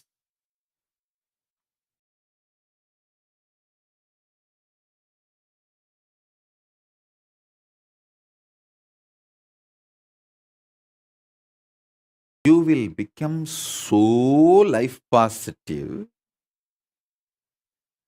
Not only all competitions will disappear, you will become a powerful being who shares everything.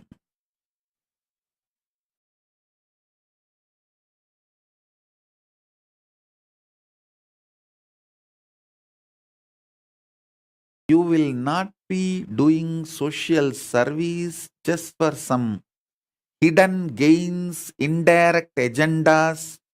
You will just know you exist in so many bodies.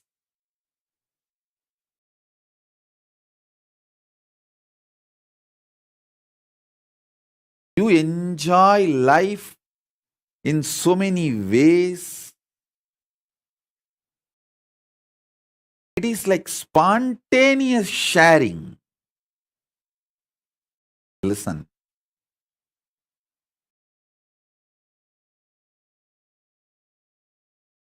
I am not against any charity, but again, I am against those criminals who use charity as the mask to destroy the civilizations.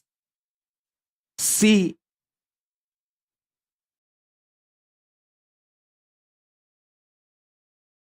in how many countries the indigenous population was destroyed in the name of charity by organized missionary militants and militant missionaries.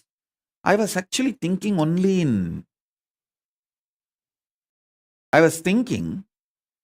in India we were suffering. See, till I started traveling outside India, I was thinking that only in India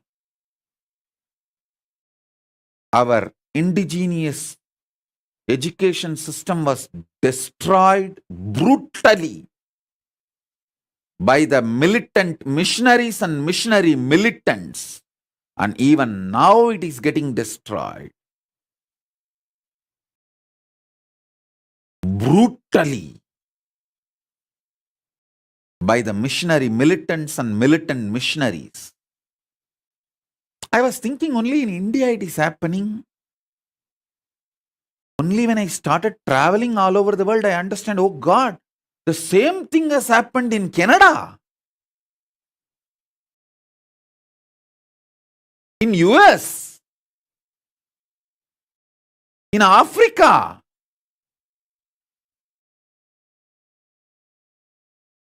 in every country. How the indigenous kids were destroyed. Not only mentally, psychologically, emotionally, even physically killed. How many thousands of unmarked graves in India and South Africa and all? Not even graves are left, just kids are burnt, killed and burnt over. Using the charity as the mask for destroying civilizations, oh God. That's the worst thing. And still, those killers, mass murderers, not only not repenting, they are continuing the same gang few hundred years before, few decades before, killed indigenous kids in Canada, US. The same gang is still sending people into my monasteries to destroy my Gurukuls, terrorize my kids, waging lawfare. Even now my kids are facing the lawfare. Doesn't have a safe place to live their sannyas life or their Hindu way of living. Understand, a real charity comes from being empowered by enlightenment and empowers everyone with enlightenment without any hidden agenda. Without any hidden agenda.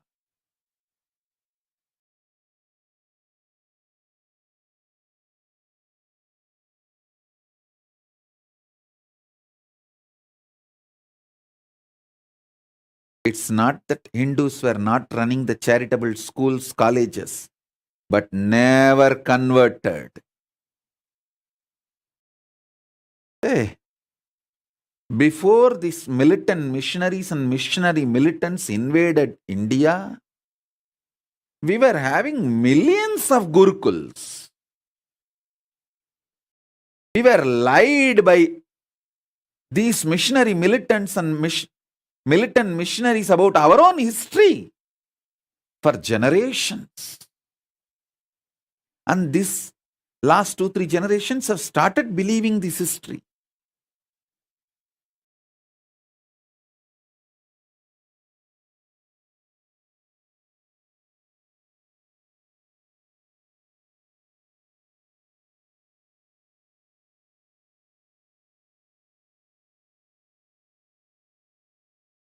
The whole glorious Sanatana Hindu Dharma is knowledge getting downloaded from the parallel universe existence. And I want to assure all the Hindus, don't worry, I am here. Still the downloading channel is open. I'll download all this knowledge.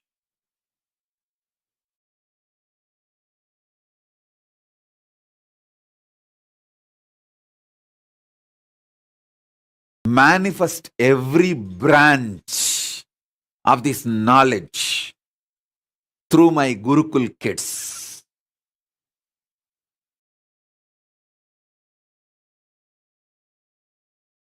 With the grace of Paramashiva, I have got a beautiful sovereign land. Maybe small, but I have. I'm just working on the infrastructure. I will get all my kids there.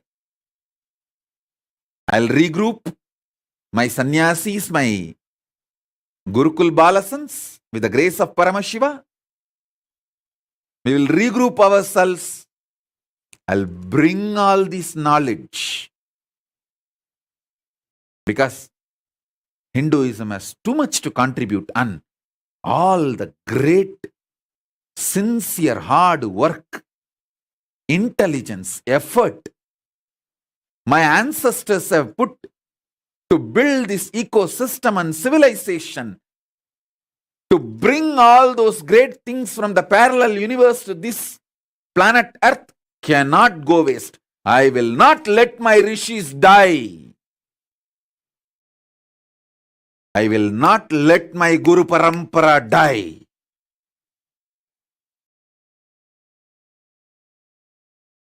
By the grace of Paramashiva, I am empowered with this knowledge and powers of the parallel universe. I have phased myself in parallel multiverses and I am empowered with that knowledge and powers, and I will make you guys face yourself in the parallel multiverses and empower you guys.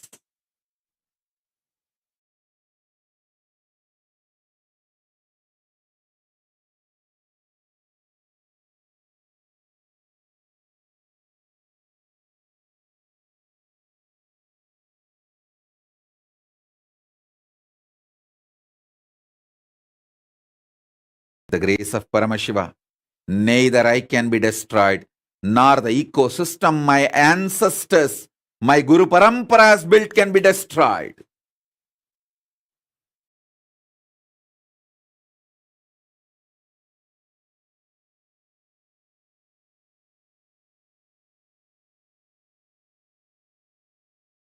We are non-violent, not impotent.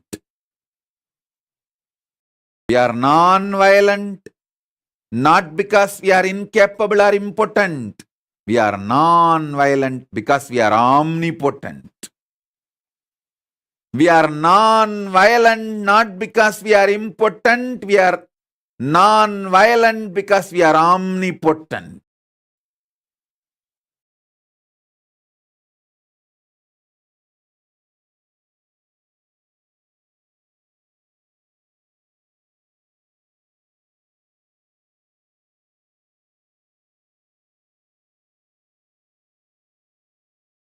I will empower each one of you and make you face yourself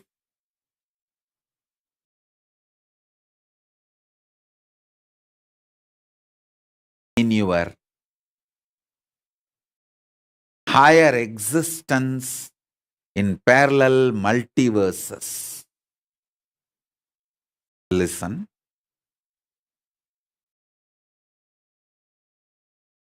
I am making simple statements. Listen intensely. The part of you which you denied due to your self-doubt, self-hatred, self-denial. SDHD.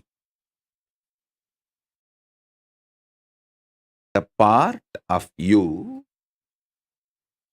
which you denied due to your self-doubt, self-hatred, self-denial.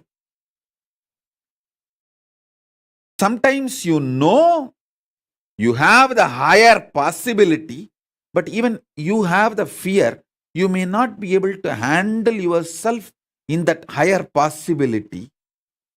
Fear that you may fail, collapse, fall down again and again.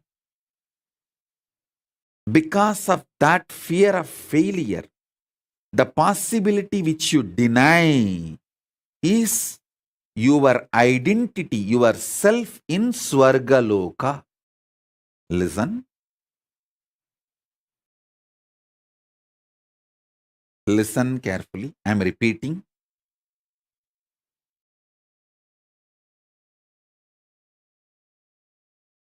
Your own possibility, your own identity, your own self, your own existence, which you deny due to your self-doubt, self-hatred, self-denial.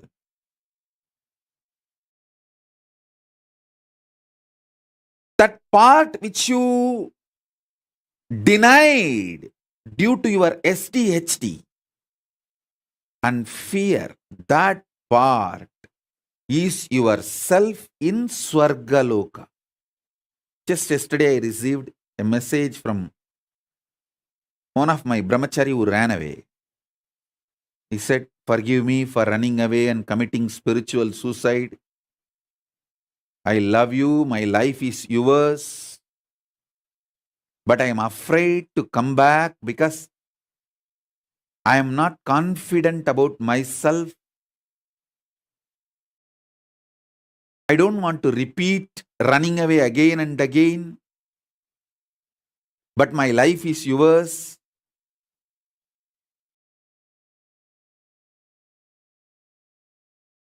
This is a typical example typical example. You must be watching this satsang now. Otherwise also you will watch it later on, I know. You may be watching.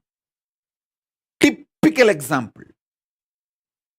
That part which you deny due to fear of failure, SDHT, that part, that whole which you deny is yourself in Swargaloka.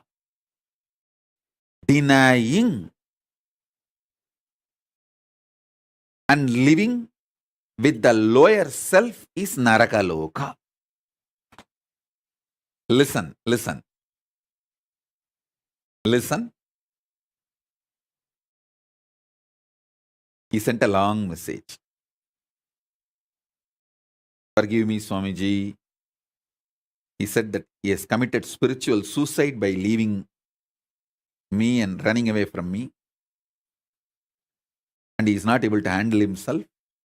And he is afraid to come back because he is not confident that he will not run away again. This is typical example of the small part denying the whole. The whole which you are denying is yourself in the Swargaloka.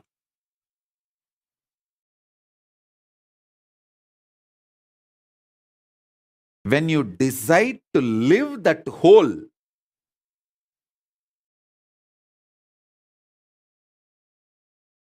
by being ferocious with your self-doubt, self-hatred, self-denial, saying, hey, if I fail, it's okay. Failing is not wrong, but being in the space without trying is the real crime. Let me jump, jump, jump and fail, nothing wrong. Try. When you decide, you reach the Sargaloka. You face yourself in the parallel universe of Swargaloka.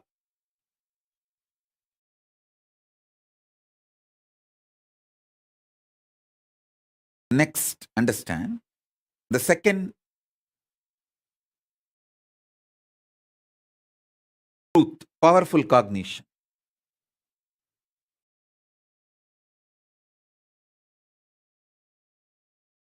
I have given you introduction, understanding about Swargaloka. Now I will give you the introduction about yourself in the Mahaloka, Maharloka. Next loka. See, sometimes when you hear me talking about Arunagiri Yogeshwara, my relationship with Arunagiri Yogeshwara, how I had the initiation into Paramadvaita,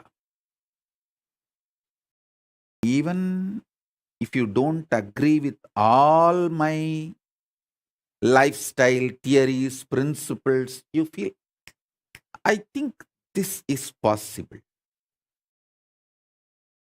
This is possible. Maybe this possibility is available even for me. Not only for him, even for me it is available. It is possible. That clicks. Anything which clicks with you as possible, that is yourself in Maharloka. Listen. The part, the whole which you deny due to your self-doubt, self-hatred, self-denial, SDHD, that personality, that identity, that self is the Swargaloka self of you.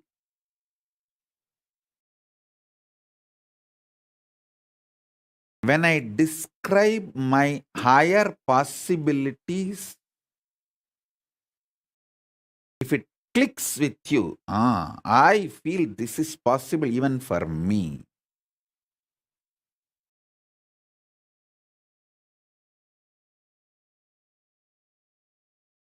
When I narrate about Arunagiri Yogeshwara or my death experience in Varanasi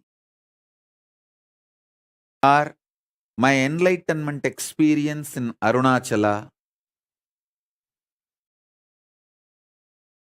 or my experience of feeding Ganapati, how many of you feel, this is possible even for me? I don't think he is lying there. He may be doing many things which I may understand, may not understand, but he's not lying there and he's not telling lies. This possibility exists. Even I feel it is possible for me. How many of you click with those possibilities? Raise your hand. If it clicks with you, that personality, that self of you, which clicks with the higher possibility, is your identity, your self in Maharloka, Mahaloka.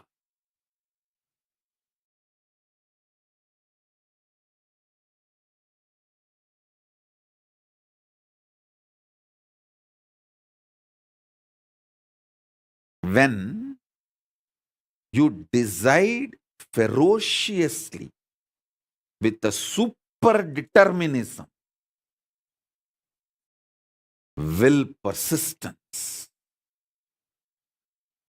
to face your highest possibility which is clicking with you. You manifest yourself, you face yourself spontaneously in Maharloka. I tell you, when I heard the story of Nambiyandar Nambi feeding Ganapati, I had the glimpse of my possibility of same. And I ferociously decided to face my possibility and manifested Maharloka here by facing my identity, myself in the Maharloka, and fed Ganapati. Ganapati ate. Ganapati ate from Nithyananda of Maharloka, not from Nithyananda of Bhuloka as you think. Finally, all 14 Loka Nithyananda merged into this Nithyananda as Paramashiva. But when Ganapati was eating, he was eating from the Nithyananda of Maharloka. Nithyananda, address, Makarloka, Maharloka.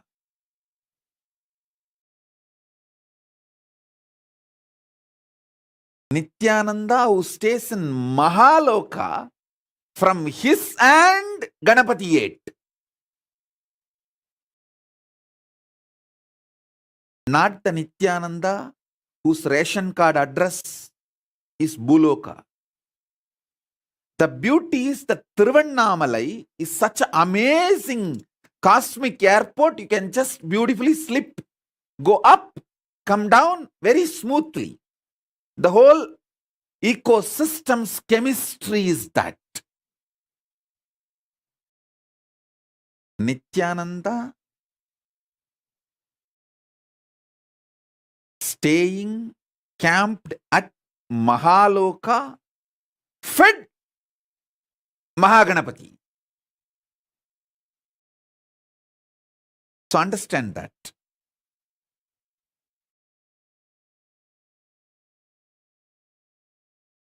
Janaloka means where billions of beings exist in complete sync. All of them are in the state of Advaita. all of them feel one with each other. Listen, Nithyananda of Janaloka experienced the oneness experience 360 degree at the age of 12. If you know what I experienced, what I describe as first enlightenment experience, that 360 degree, I felt I am alive. How much I am alive in the skin, the same level I am alive in the stone, plants, everything around me. After that, I could not even pluck a grass. Even for puja, I will only take the part of the grass, leaving the grass to live. Only one part I will take it and offer it for puja. I cannot uproot a grass.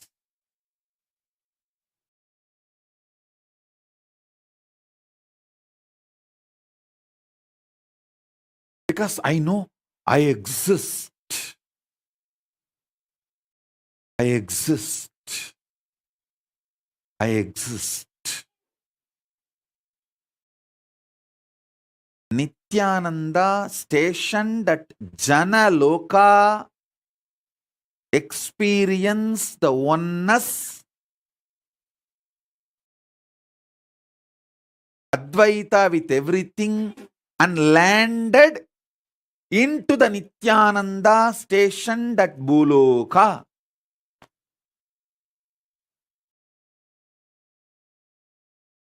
Arunachala hill is connected to the whole, all 14 lokas.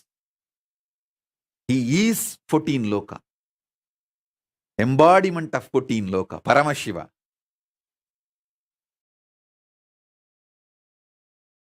All 14 lokas are within him.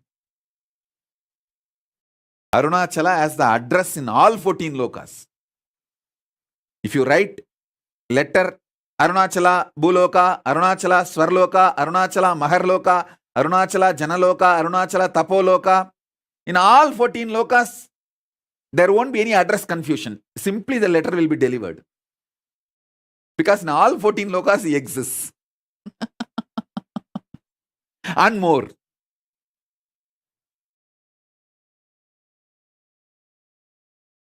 Because he is the linga. He is the linga. Not just sangha. Listen. Kailasa is sangha. I am not disrespecting Kailasa. I am giving you the understanding. Kailasa is sangha. Arunachala is linga. Paramashiva himself, deity,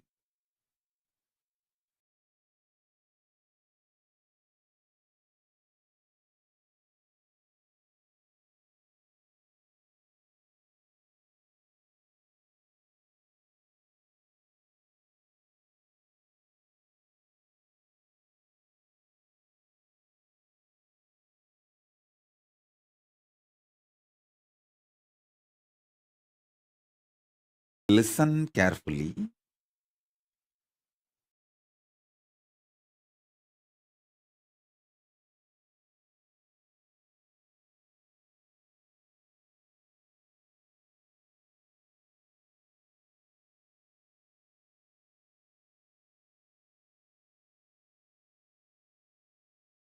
This Jana Loka, the glimpse of this Jana Loka only, I gave for Paramesha, my Gurukul kid.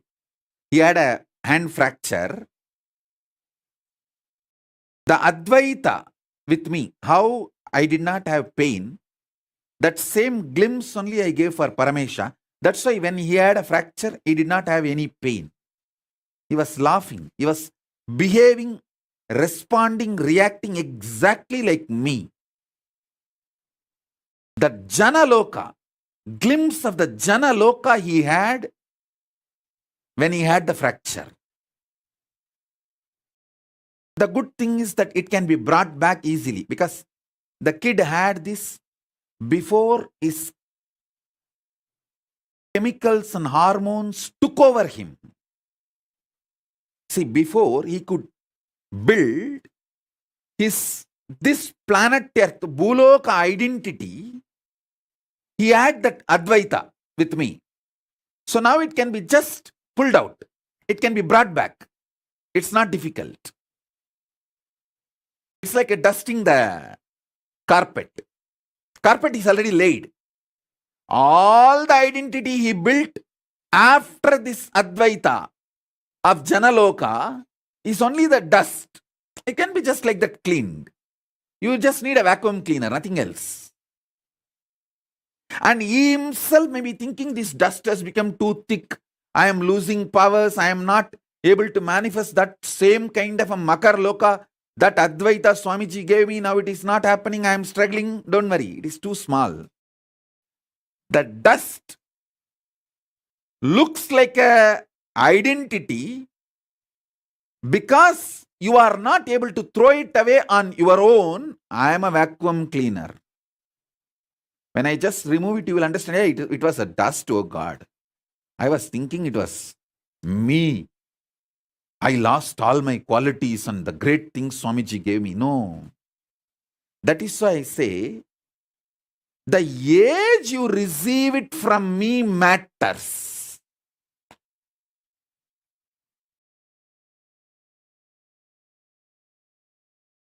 Before your identity of the Bhumandala gets rooted in the ocean of salt water, sugar cane syrup, ghee, butter. See, if you see that multiple mandala, all the 14 lokas photograph, I'll project, you will see there ocean of salt water, ocean of sugar cane syrup, ocean of ghee, butter, ocean of curded milk, all that is nothing but your hormones and chemicals. Your hormones and chemicals are the ocean of salt water, ocean of sugar cane syrup, ocean of ghee butter, ocean of curded milk, ocean of wine, ocean of milk, ocean of fresh water, all that is just your body fluids. Before your identity gets built in the Bhumandala on your body fluids, if your Mount Meru, Standila, is established and connected to Mahakailasa, even if the ocean waves are there, they can't shake you. They can't disturb you. If Ravana tries to move Kailasa, Paramashiva, all he need to do is just put the thumb, that's all. Tuck over. Ravana just gets crushed under the Kailasa. Same way, if you are already initiated before the hormones and chemicals took over your body and your identity, nothing to worry. Don't worry. I can do the vacuum cleaning in half a day and you will be back with that whole Jana Loka experience, powers. All my Gurukul kids, I am telling you, whether you are now in Gurukul or you are not in Gurukul, any powers I gave you, initiated you, before your physical maturity cannot be taken away from you. Maybe it will be covered with the dust because you yourself will not be able to. A carpet cannot dust itself.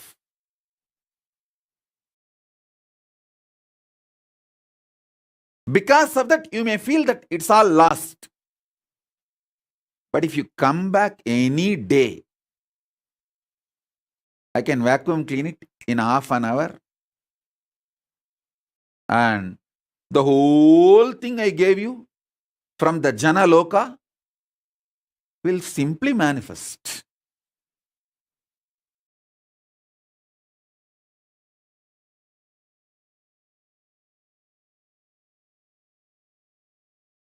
Nothing is lost.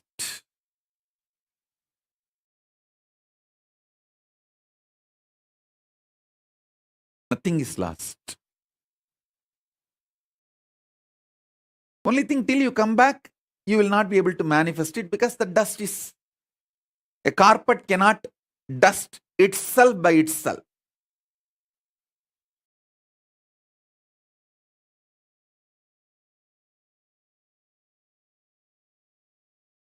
Because to cross Maharloka and Janaloka, I need to breathe into you.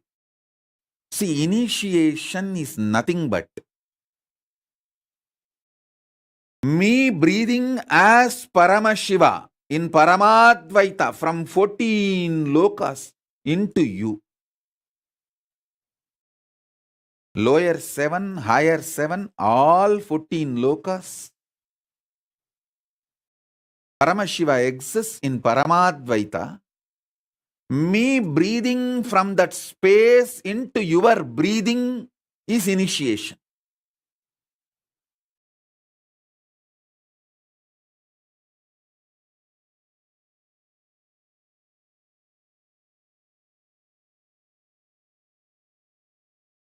Ma Tripuresha is asking, does it mean for the kids whose third eye is awakened to? Listen, if your kid had the third eye awakening, did the blindfold reading and power demonstration, manifested powers before his or her physical maturity, it is same. The moment that kid comes back, I can dust the carpet and bring whole powers of the Jana Loka back to him or her. Because all power manifestation initiation is given with the grace of Paramashiva from Mahar Loka, with the blessings of all the Ishwaras.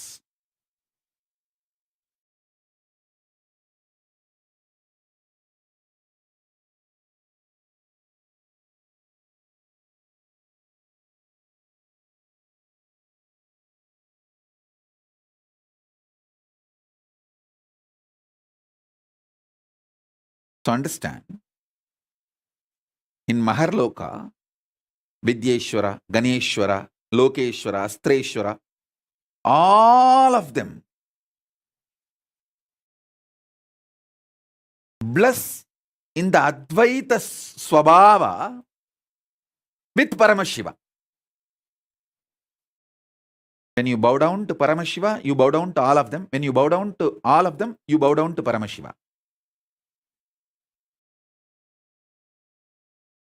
Surely Paramashiva is more than all of them put together. But in that space, all of them exist in Advaita, oneness with Paramashiva. So all power manifestation initiation is given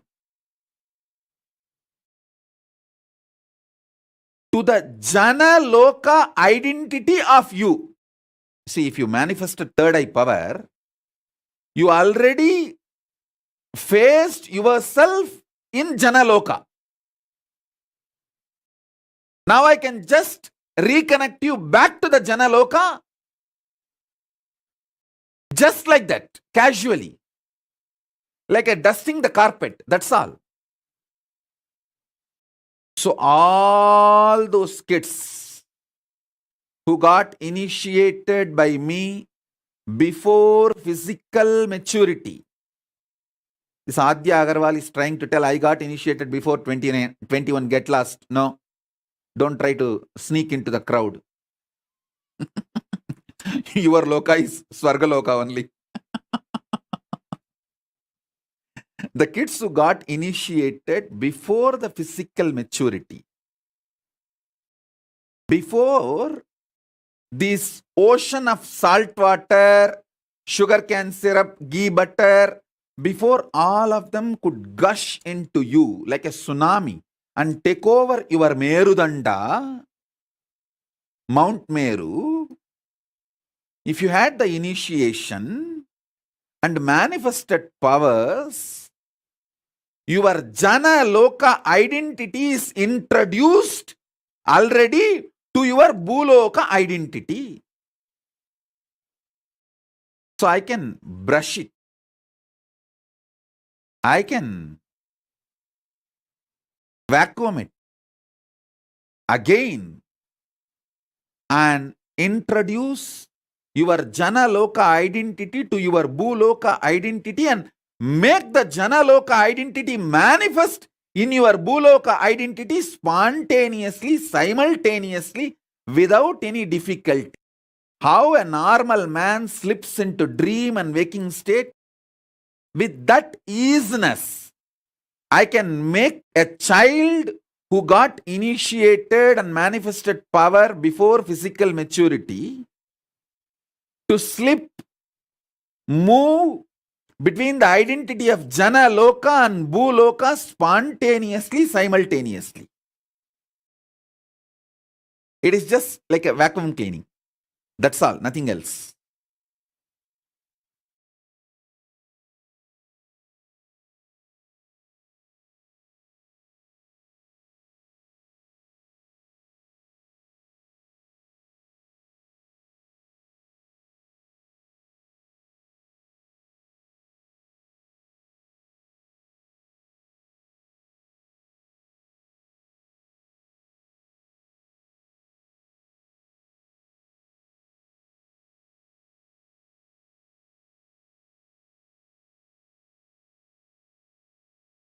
I'm seeing so many questions.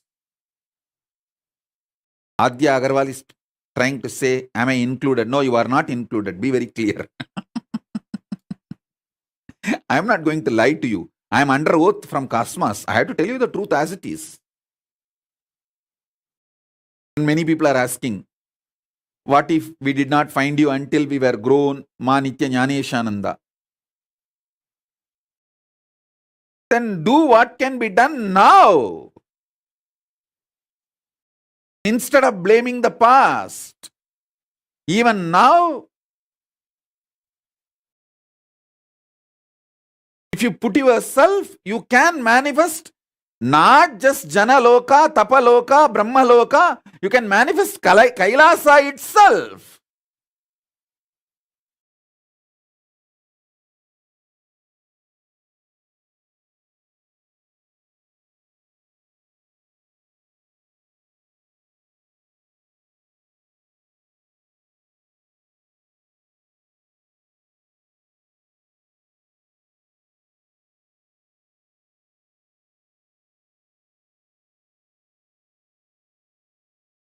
Ma Maheshwar Mayananda is asking, I will get enlightened, forget about it. Forget about enlightenment, you will not be able to have an inch breakthrough till you fulfill the Guru Vak I gave you. As long as you are hypocritical and playing cunning games, you can continue to enjoy your delusion. I don't have a problem. But the Guru Vak given to you is the first way to show your ferociousness and break all the SDHD and reach the Swargaloka. Face your identity in Swargaloka. Then you will raise to Maharloka, then Janaloka, and you will manifest enlightenment. Sitting where you are and shitting in the same way with your SDHD and enjoying your shit and going on thinking that you will get the enlightenment in some cheating or stealing. And I also saw in social media so many people trying to post. Oh, Swamiji said yesterday that Shukra Kota. And many of them are thinking that they are going to get that Shukra Kota. Be very clear. Shukra opens his quota to to those asuras who give their life to protect him. They may be demons, asuras, devils for others, but they give their life to protect Shukra. If you have done that, given your life to protect Guru's life, then you can feel confident you have that Shukra quota. And all these fellows who are sitting with their family and enjoying never did a small thing to enter into the ship or even be part of the whole crisis we went through, sitting in their comfortable cozy zone saying, oh, Shukra Kota is there, that Swamiji Kota is there, I can slip into the crowd. I'm talking to Ma Priyadvaita, Bhakti Rupananda, all that. Forget about Shukra Kota. You will get Ugra Kota only. Because you live your life like a terracotta pot. Touch me not. Terracottas may get Ukra Kota, not Sukra Kota.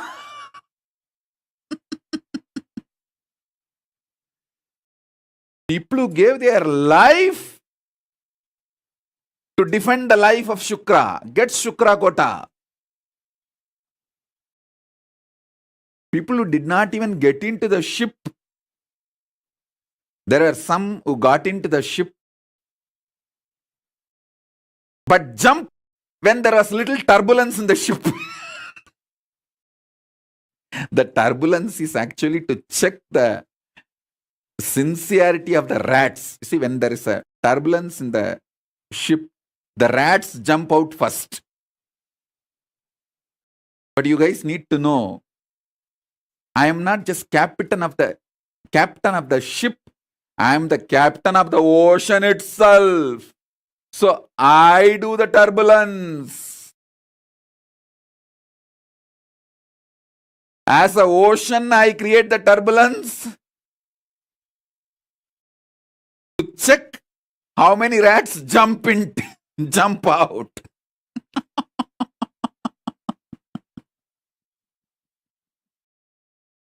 And tell those rats, jump out. You okay? Bye.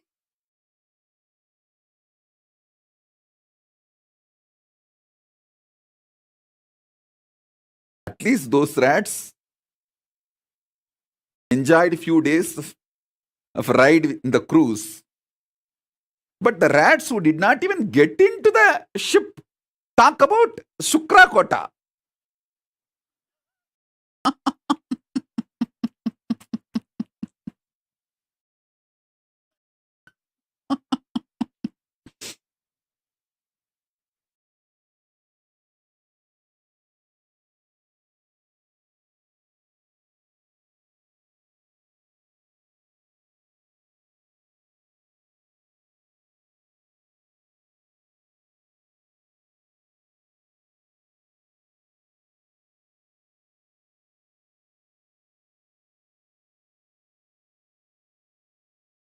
What all complicated hypocrisies people try to build within themselves.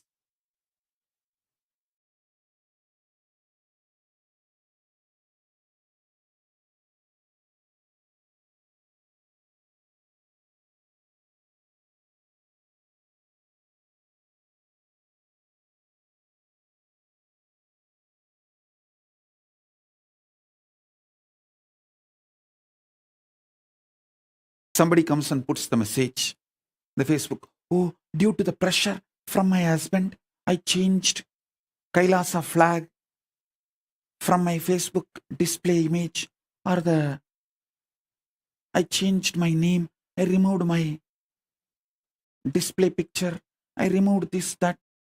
I know you will understand my difficulty. Yes, I understand. Please be with your husband. Enjoy.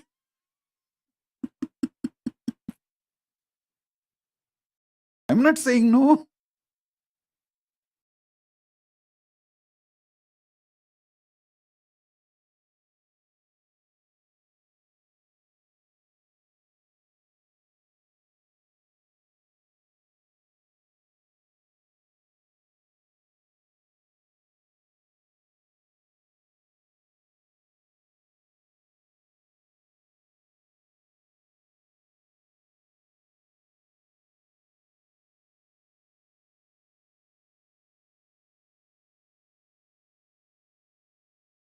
Kailasa is clear about the 7 prakaras. Who is in the first prakara? Who is in the second prakara? Who is in the third prakara? Who is in the fourth prakara? Don't lose your prakara and move out. Same way, don't try to grab the privileges of the inner prakara people. Take the responsibility to move to the next prakaras, inner circles. Kailasa is very clear. First circle, second circle, third circle, fourth circle. You should know which circle you belong to, which circle responsibility you took. So take more responsibility to move to the next circle. Don't move away from your circle in your anger and violence. See, I have seen the people belong to third circle try to take the privileges of the first circle, and when they don't get, they get so angry and violent. They try to break the circles, and they know it is not possible. Then they jump out and go out of the 7 circles. I have seen all these drama, all these games. Be in your circle for which you took responsibility.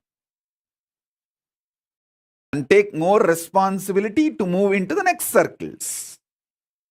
Don't try to steal the advantage of the inner circles without taking the responsibility of the inner circles.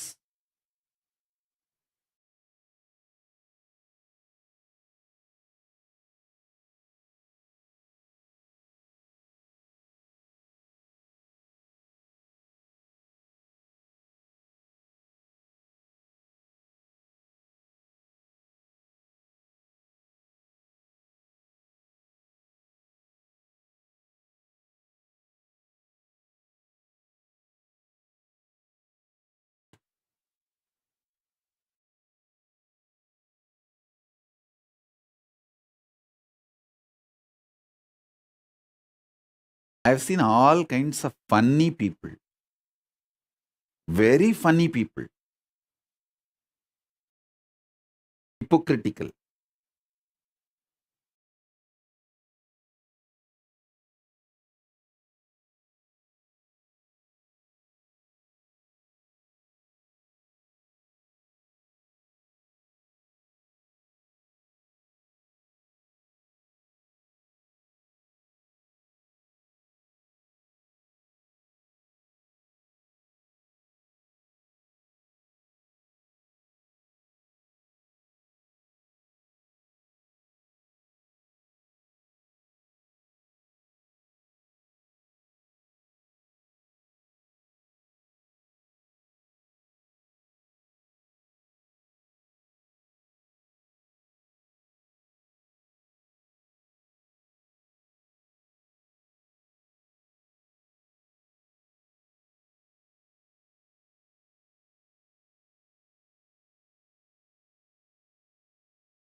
I've introduced the right powerful cognitions of your identity in Swargaloka, Makarloka, Maharloka. Mahaloka, it can be called as Mahaloka or Maharloka.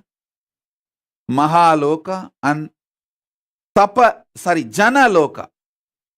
Swargaloka, Maharloka, Mahaloka, Janaloka. Only these 3 I have introduced. Tapoloka, Brahmaloka will surely need elaborate introduction. Maybe I'll do that in further webinars or in the Paramashivoham initiations, because I don't want to reduce the intensity because our time availability is less. I'll give you the essence. The whole, the identity, the self, higher self of you which you deny. Because of your self-doubt, self-hatred, self-denial, SDHD, that whole is your Swargaloka self identity. You stationed at Swargaloka spontaneously, simultaneously. All your possibilities which clicks with you. See, there are some people, when they see some karate exercises like breaking concrete blocks, they feel connected to it and say, hey, I think this is my possibility. Then your identity in Mahaloka is that. If you feel, when I narrate about Arunagiri Yogeshwara, my powerful experiences, me feeding Ganapati, if you feel connected to it and feel like, this is my possibility, then your identity in Mahaloka is that. The possibility which you cognize as your possibilities is your identity in Mahaloka.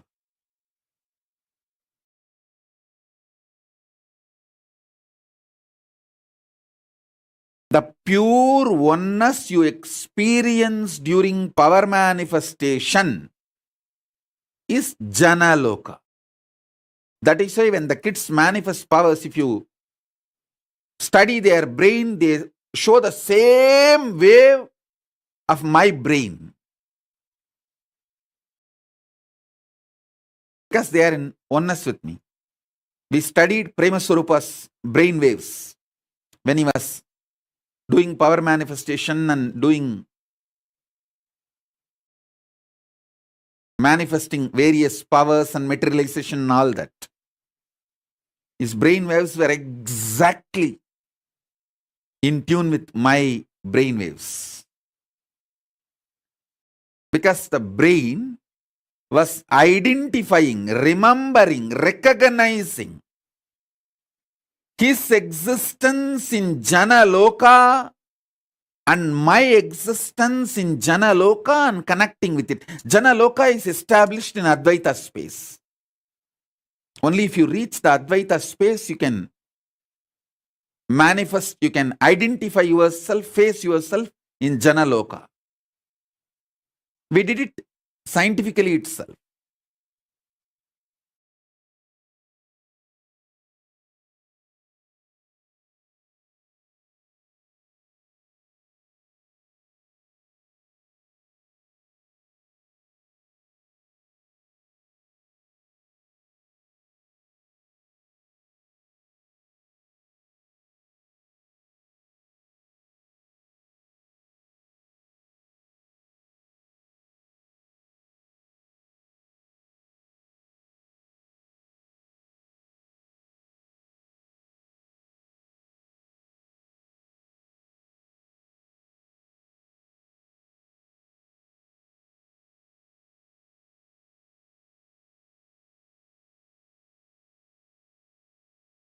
So with the powerful cognitions of this three loka,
So now,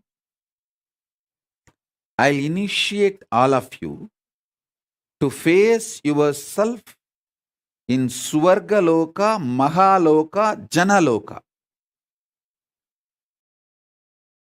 Maybe in the further satsangs or initiations or later on through webinars, I'll make you experience Tapoloka, Brahmaloka, Kailasa, all that. Now I'll give you these three first.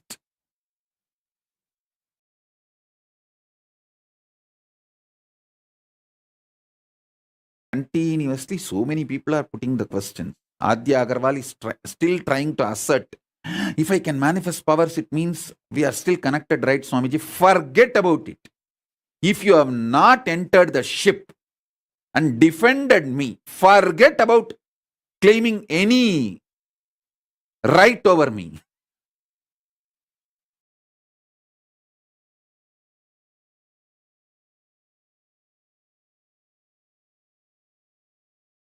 Just enjoy whatever is given secretly without my knowledge. If I know that you have it, I'll confiscate it. So secretly run away and enjoy it. Without my knowledge and trying to get assert about it.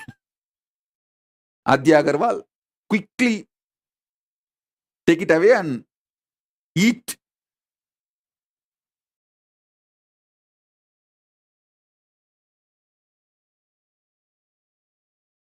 Quickly swallow it before I confiscate it.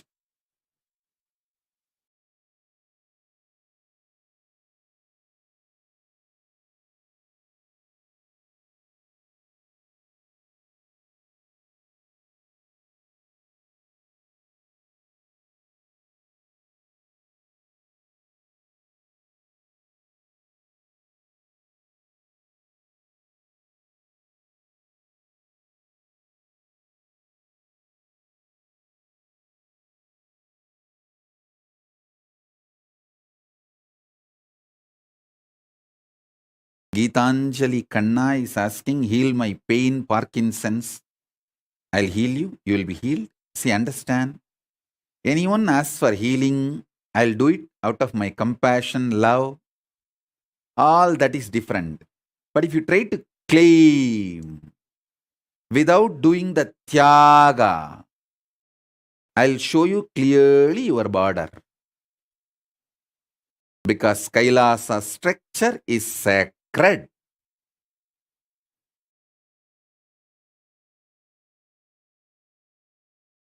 My compassion cannot be used for you to violate the structure of Kailasa. No.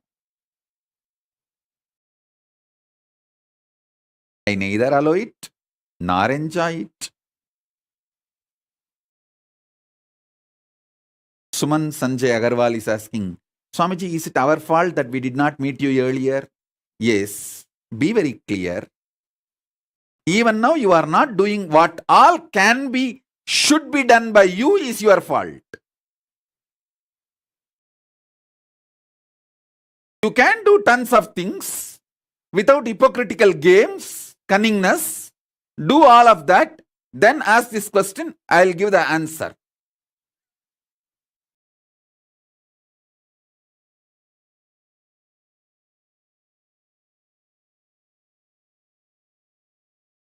Blessings.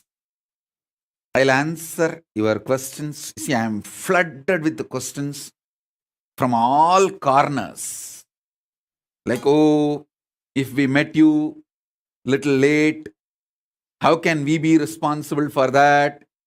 We did not meet you when we were young, when we were a child. What can we do? Putting the blame on Paramashiva, on me and everything. I'm getting continuous questions, flooded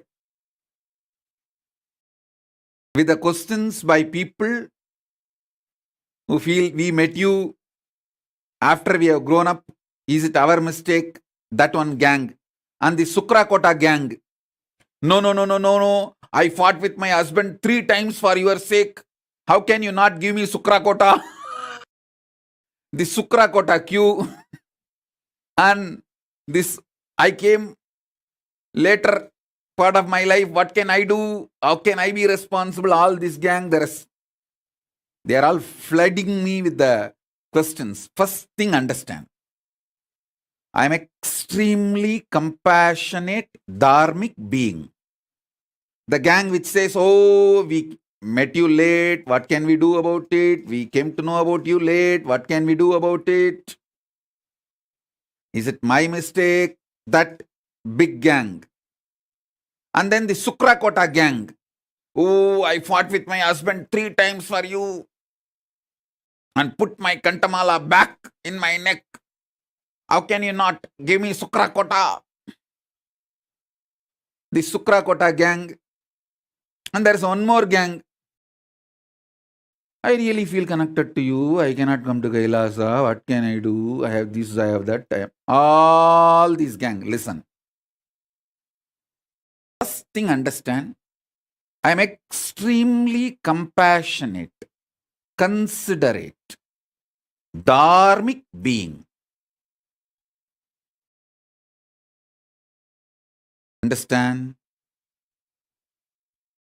I am extremely compassionate, considerate, dharmic being. Even now, I picked up this Trishul and this veil. Veil is in Sanskrit Sulam. This is Sulam, this is Trishulam. To initiate all of you, because this both were given by Sumati and all. Actually, I need to help Sumati and all to get out of one problem, to solve one of the problem, and I need to send a special energy for her. I just picked up this. Now I know if I use this for initiation, that punya is enough to solve her problem. Understand? Even the jewels I wear, I pick up based on the people who gave and people who need my immediate help. Just today I told to pick up some of the rings many devotees gave during the Sarvaparityaga, and I told them, add all of that into this Trishul and veil. So when I use this, they all also receive the punya. And Rahini Annan, Ma Mahagovindananda from London. If you are hearing the Satsang, enjoy. If not, at least later on hear this, listen. Every day I do puja with the golden flowers you gave. The golden flowers you sent. I permanently also kept few for Devi in her hand, and every day the remaining with which I keep it in puja. So all this punya comes to you. All of you should know, I neither enjoy punya nor enjoy papa. I don't have any karma. No karma comes to me. Every day I do puja. So naturally the puja generates so much of good karma. Punya, good. To whom it goes? All those who support Kailasa. Directly, indirectly, all this punya goes to them. I want Ragini Annan, Ma Nitya Mahagovindananda to know. Every day during puja I remember you. Because the golden flowers you gave, with that I am doing puja. And same way, every day I remember Sumati, because I keep this for the main Paramashiva, for main deity. I keep this as their ayudas. Understand? I am extremely considerate, compassionate, dharmic being. All these gang, which says, oh, I came late, what can I do? All this, listen. I have a solution for you guys. For some reason, if you are not able to join the Gurukul, too old, or if you are not becoming able to become part of the Kailasa, you have the great opportunity. Give birth to one child. Bring that child up till the age of 7 and hand over to Kailasa Gurukul. Send that baby to Kailasa Gurukul. When that baby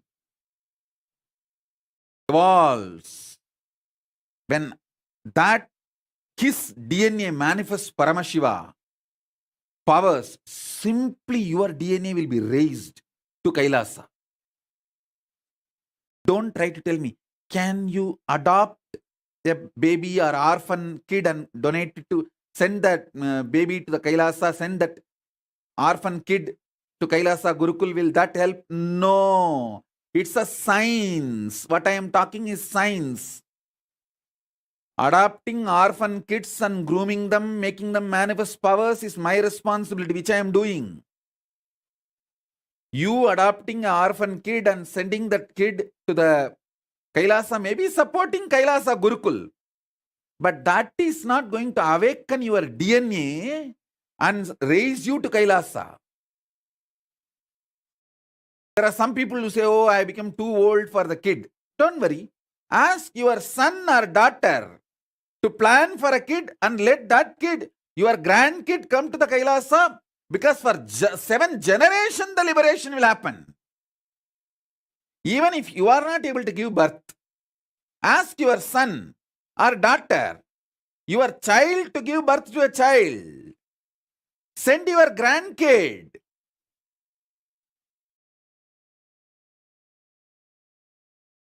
Even if your grandkid comes to Kailasa Gurukul and manifests powers, Paramashivatva, your DNA will be raised. You will be raised to Kailasa. So still you have a possibility. As I told you, through your extension you can be raised to Kailasa. For some reason, if you are not able to be part of the Kailasa or Kailasa Gurukul, you can achieve the same result by sending you the extension of your DNA. Surrogacy is allowed. You can use surrogate mother to give birth for your own DNA and send that baby.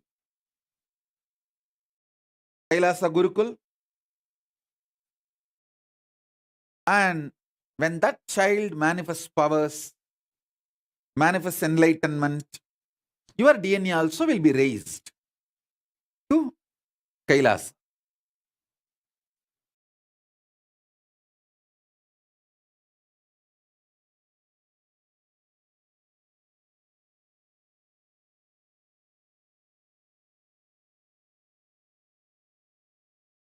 Saurav Aneja is saying, Swamiji, you initiated me in my dream to levitate large objects with oneness.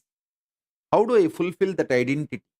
Please understand, initiation received in dream and initiation received in waking state is one and the same. Especially Saurav Aneja, for you. You are already in Adi Kailash. Just go and sit with Kalpavriksha, Paramashiva's manifestation.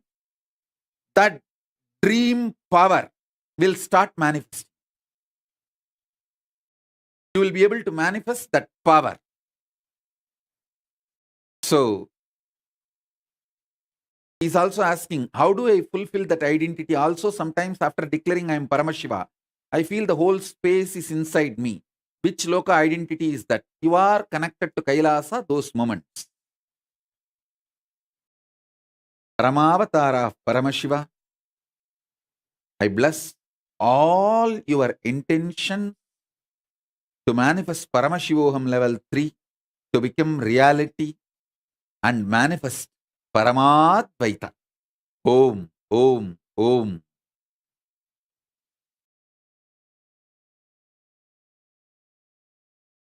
Ma Shachi Arange is asking, is the parallel universe 14 lokas correspond to 14 chakras? Actually, you have 108 chakras. It's not just 14. This 14 I can say like an entrance to 14 parallel universes, but you have 108 chakras. That's why I use Rupa, Rasa, Gandha, all the dhatus to awaken your 108 chakras. When I initiate, you can always see a unique vibhuti smell, jasmine smell, sandalwood smell, the bamboo grow smell, all that will be in your room when I initiate you. That symbolizes, that shows you that my presence is there. You may never use that perfume. You may not have used vibhuti or kumkum in that room. You may not have sprayed jasmine perfume. Suddenly you will see jasmine perfume, vibhuti smell, kumkum smell, the smell of the sandalwood tree. All that is my presence. I am using Rupa, Rasa, Gandha, everything to awaken all your 108 chakras. Alison Azami is asking, do the benefits multiply the more kids we give it to Gurukul? See, the benefit is that if you give few kids, like 3, 4, even if the one does not want to be part of the Kailasa and wants to leave after they grow up, the other kid will be there. That benefit only is there. Otherwise, even if the one kid fully evolves and gets enlightened, that is enough. Giving few more kids is like having a backup, plan B. And you are absolutely protected and supported. That's all. Yes, it is time. Let's enter into initiation. Sit. I'm going to raise you and make you face yourself in Swargaloka, Mahaloka and Janaloka. Initiate you in Paramadvaita.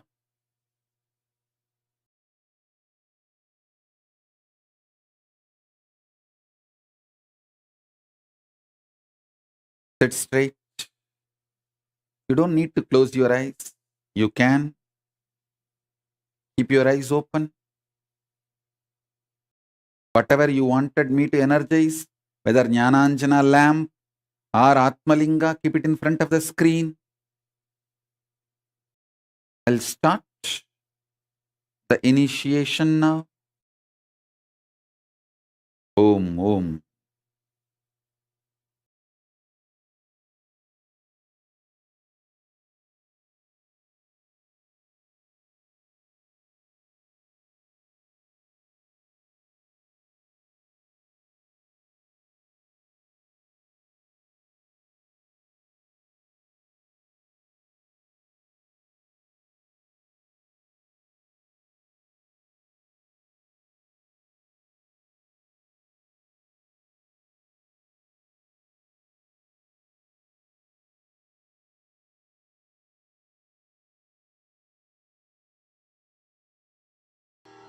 नमो व्रातपदगे नमो गणपतगे नमः प्रमथपदगे नमस्ते अस्तु लम्बोदराय एकदन्ताय विघ्नविनाशिने शिवसुधाय श्रीवरदमूर्तये नमो नमः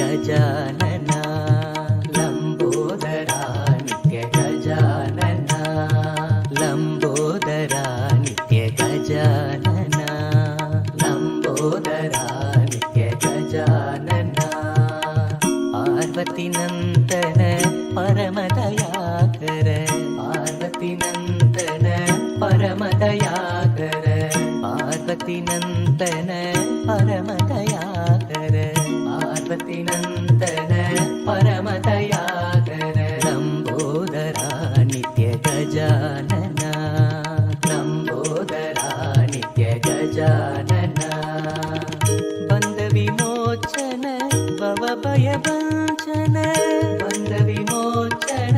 भवभयभाजन बन्धविमोचन भवभयभाजन बन्धविमोचन भवभयभाजन प्रणवस्वरूपा हे नित्यनूतन प्रणवस्वरूपा हे नित्यनूतन प्रणवस्वरूपा हे नित्यनूतन प्रणवस्वरूपा हे नित्यनूतन पाहि प्रभो मां पाहि गजानन पाहि प्रभो मां पाहि गजानन पाहि प्रभो मां पाहि गजानन पाहि प्रभो मां पाहि गजानन लम्बोदरा नित्य गजानन लम्बोदरा नित्य गजानन पार्वती नन्दन परमदयाकर पार्वती नन्दन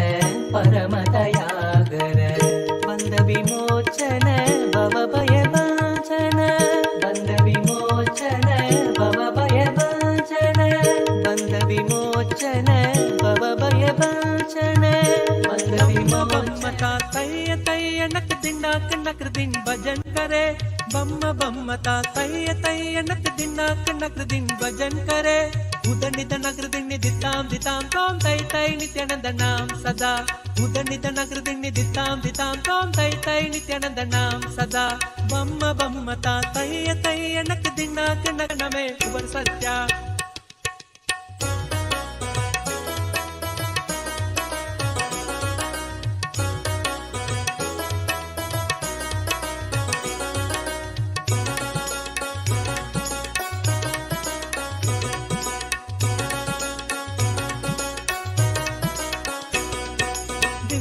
ದಿಮ್ಮಿಕ್ಕಿಡದಾಗ ದಿಕ್ಕ ತಾಳ ದಿಮ್ಮಿಕ್ಕೀಡ ತಾಕುಡ್ದ ತಾಳತ ಓಡ್ದ ದಿಮ್ಮಿ ದಿಮ್ಮಿಕ್ಕೀಡದಾಗ ದಿಕ್ಕ ತಾಳ ದಿಮ್ಮಿಕ್ಕೀಡ ತಾಕುಡ್ದ ತಾಳತ ಓಡ್ದ ಉದ್ದನಿದ್ದ ನಗರ ದಿಣ್ಣಿ ದಿತ್ತಾಂ ದಿತ್ತಾಂ ತೋಂ ತೈ ತೈ ನಿತ್ಯಾನಂದ ನವಾಪ್ ಸಾರಂಗಿ ಸಿತಾರ್ ಕಿಣರೆ ಅವರು ಬಾಸುಗೈ ಮುಗರ್ ಸಿಂಗ ನವಾಪ್ ಸಾರಂಗಿ ಸಿತಾರ್ ಕಿಣರೆ ಅವರು ಬಾಸುಗೈ ಮುಗರ್ ಸಿಂಗ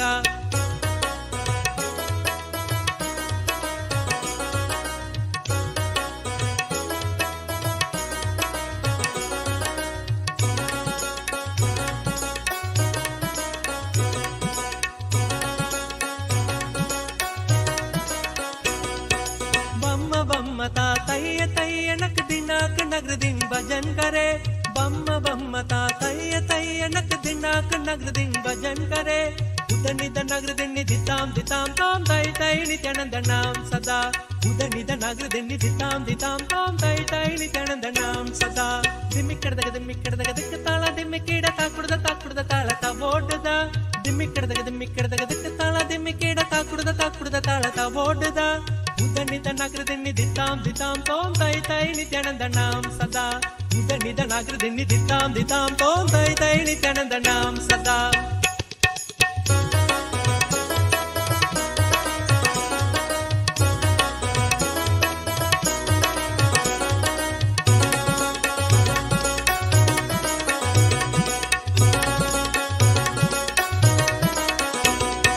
ಅವರು ಬಾಸುಗೈ ಗರಂ ಬಾಜಿದಿ ಅಗೆಣ್ಣಾನ್ ಚತುರ್ ನಿತ್ಯಾನಂದ ಅವರು ಬಾಸುಗೈ ಗರಂ ಬಾಜಿದಿ ಅಗೆಣ್ಣಾನ್ ಚತುರ್ ನಿತ್ಯಾನಂದ ತಾಳ ಮಂದಿರ ಬಹುದಾಂ ಸತ್ಸುರ ಮಂಡಲಗಿ ಸುರಬಾಜ ತಾಳ ಮಂದಿರ ಬಹುದಾಂ ಸತ್ಸುರ ಮಂಡಲಗಿ ಸುರಬಾಜ ಬೇಣು ಬಾಸರೆ ಅಮೃತ ಕುಂಡಲಿಗೆ ತಾರಿಕಿಡದ ವಾಟ್ಕಜ ಬೇಣು ಬಾಸರೆ ಅಮೃತ ಕುಂಡಲಿಗೆ ತಾರಿಕಿಡದ ವಾಟ್ಕಜ ನಾರದ ತುಂಬುರು ವೈಣವ ಜಾಗ ನಾರದ ಗಣಮೇ ಉಬರ್ ಸತ್ಯ ನಾರದ ತುಂಬುರು ವೈಣವ ಜಾಗ ನಾರದ ಗಣಮೇ ಉಬರ್ ಸತ್ಯ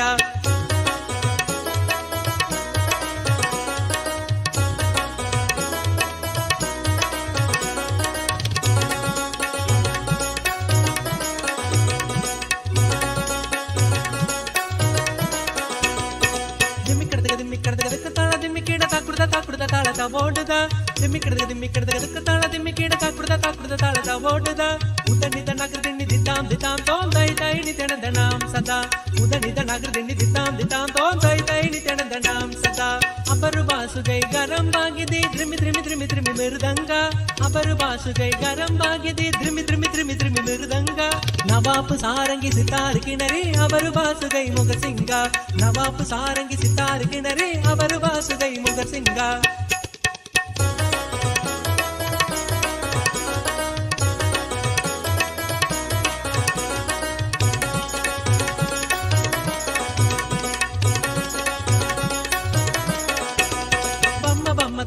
तय्यनक दिनाक नगरदिन भजन करे बम्म बम्म ता तय्यनक दिनाक नगरदिन भजन करे उदनित नगरदिन दिताम दिताम तोम तय तय नित्यानंद नाम सदा उदनित नगरदिन दिताम दिताम तोम तय तय नित्यानंद नाम सदा दिमिकड़क ताಳ दिमिकेड ताकुड़ದ ತಾಳದ ಓಡುದ ದಿಮಿಕड़क ताಳ दिमिकेड ताकुड़ದ ತಾಳದ ಓಡುದ ಉದನಿತ ನಗರದಿन दिताम दिताम तोम तय तय नित्यानंद नाम सदा उदनित नगरदिन दिताम दिताम तोम तय तय नित्यानंद नाम सदा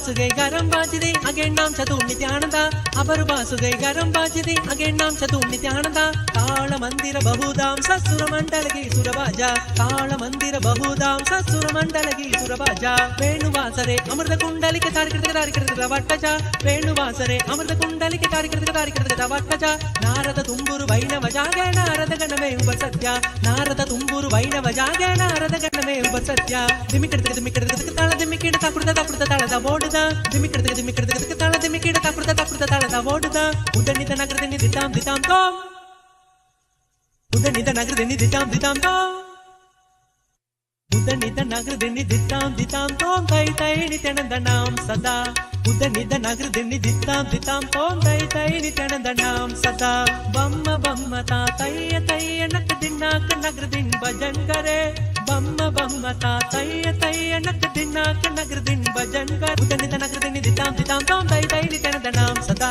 ಬಮ್ಮ ಬಮ್ಮ ತಾ ತಯ್ಯ ತಯ್ಯ ನಕ ದಿನಾಕ ನಗರದಿನ ಭಜನ್ ಕರೆ ಬಮ್ಮ ಬಮ್ಮ ತಾ ತಯ್ಯ ತಯ್ಯ ನಕ ದಿನಾಕ ನಗರದಿನ ಭಜನ್ ಕರೆ ಉದನಿತ ನಗರದಿನ ದಿತಾಂ ದಿತಾಂ ತೋಂ ತೈ ತೈ ನಿತ್ಯಾನಂದ ನಾಮ ಸದಾ ಉದನಿತ ನಗರದಿನ ದಿತಾಂ ದಿತಾಂ ತೋಂ ತೈ ತೈ ನಿತ್ಯಾನಂದ ನಾಮ ಸದಾ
प्रशक्यशालिने नमो वयं वै श्रवणाय कुर्महे कामे कामाय कामेश्वरो वै श्रवणो ददातु कुबेराय वै श्रवणाय महाराजाय नमः சலடி போற்றி சிவன் சேவடி போற்றி நேயத்தே நின்றடி மலனடி போற்றி பிறப்பருக்கும் மன்னனடி போற்றி சீரார் பெருந்துரை நம் தேவனடி போற்றி ஆராத இன்பம் அருளும் மலை போற்றி ஈசனே சிந்தை கவனம் நேசனே நீ வருவாய் ஒடு கனிகளை கொண்டு உன்னை பூஜித்தோ அரு தருவாய் கலி என்னும் கடலினில் மூழ்கிட்டேயும் நீ கரம் வந்து காத்திட்டு கருணை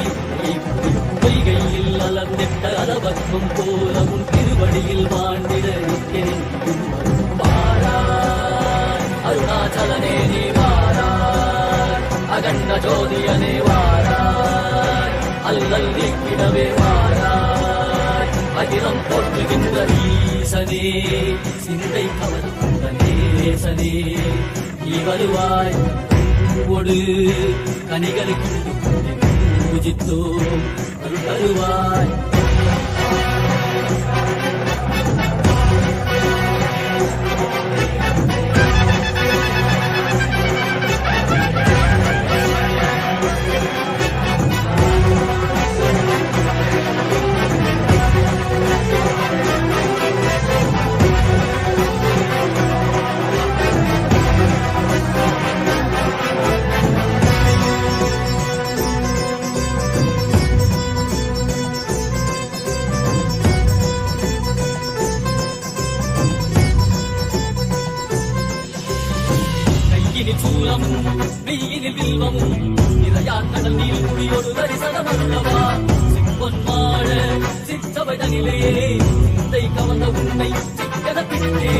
வந்தும் புகழ் பெறும் நான் வரை நாயகா மதியில் நிறைந்திடுவாய்.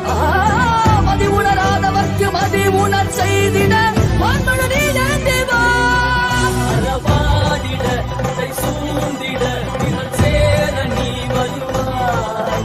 அகம் உணர்ந்திட புறம் மகிழ்ந்திட புலித்தோலோடு நீ வருவாய்.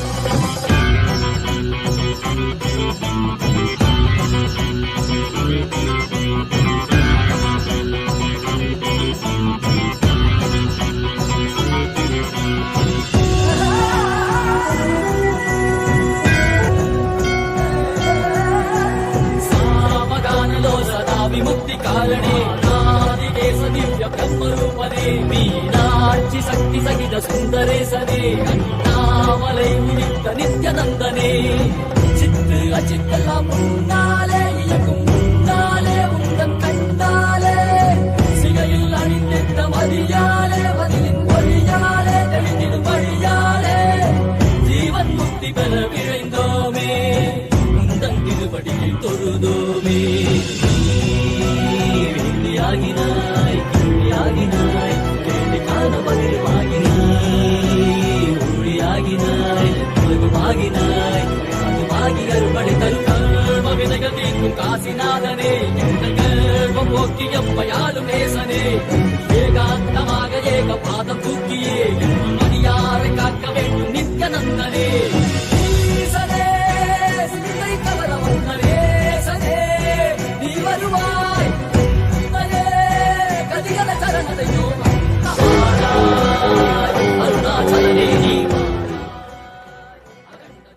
Om, as a living incarnation, Paramavatara of Paramashiva,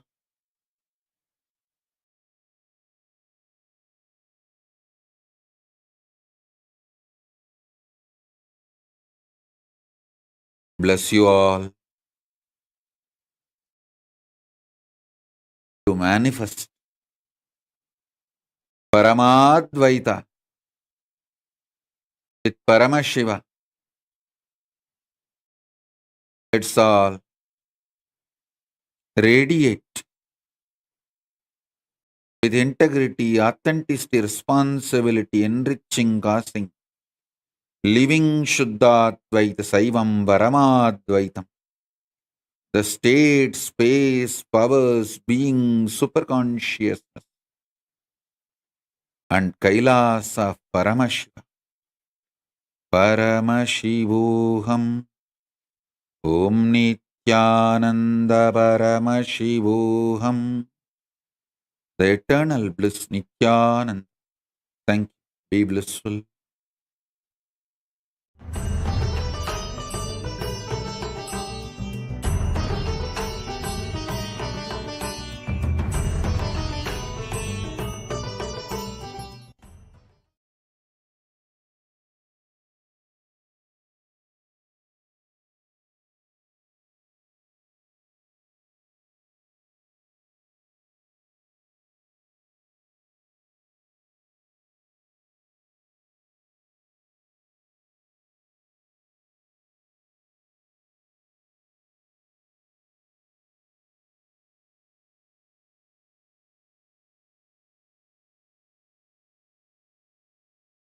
Nithyanandam, Jnanapatiti Manual, under the guidance of Supreme Pontiff of Hinduism, Jagadguru Mahasannidhanam, His Divine Holiness, Bhagavan Nithyananda Paramashivam. Let's start with the Sadguru Vandanam. Nithyanandam Paramasukadam Kevalam Jnanamurtim Dvandvatitam Gaganasadusham Tattvamasyaadilakshయం Ekam Nityam Vimalamachalam Sarvadi Sakshibhutam Bhavatitam Trigunarahitam Sadgurum Tam Namami. Let's go through the disclaimers. Security measures. No photography, video, audio recording. Important cautions.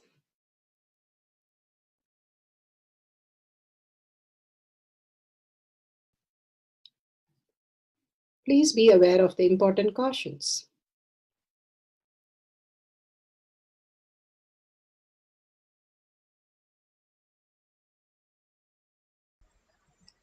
Science of our manifestation is authentic, time-tested, scientific, and foolproof. The pramanas, the evidences, the Shastra Pramana, scriptural evidences, the authentic scriptures, Shrutis, the Vedagamas stand as a foundation for Hinduism. Apta Pramana, authentic, time-tested, foolproof compilation of the experience of the sages, rishis, and enlightened masters, which is in terms with the Shastra Pramana. Atma Pramana, with Apta Pramana, a guru is able to experience and live the truth claimed by the Shastras. Shakshi Pramana, manifestation and experience of the guru's initiation in the disciple of a particular lineage, which is demonstrable to the world. And Pratyaksha Pramana, having the truth validated by the scientific study. All the Pramanas give us the shift from what we understand as mind, self-doubt, self-denial, and self-hatred, going beyond that and experiencing the oneness with Paramashiva, the superconscious mutation that we can experience as physical reality. Now for the power of third eye, the Shastra Pramana. The scriptural reference is taken from Vijnana Bhairava Sutra 34, Dharana 11.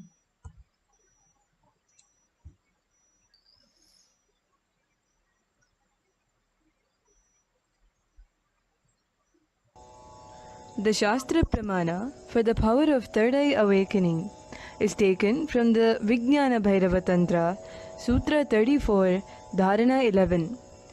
Kapala antarmanonyasya tishthanmilita lochanaha kramena manasodhadyat lakshaye lakshamuttamam.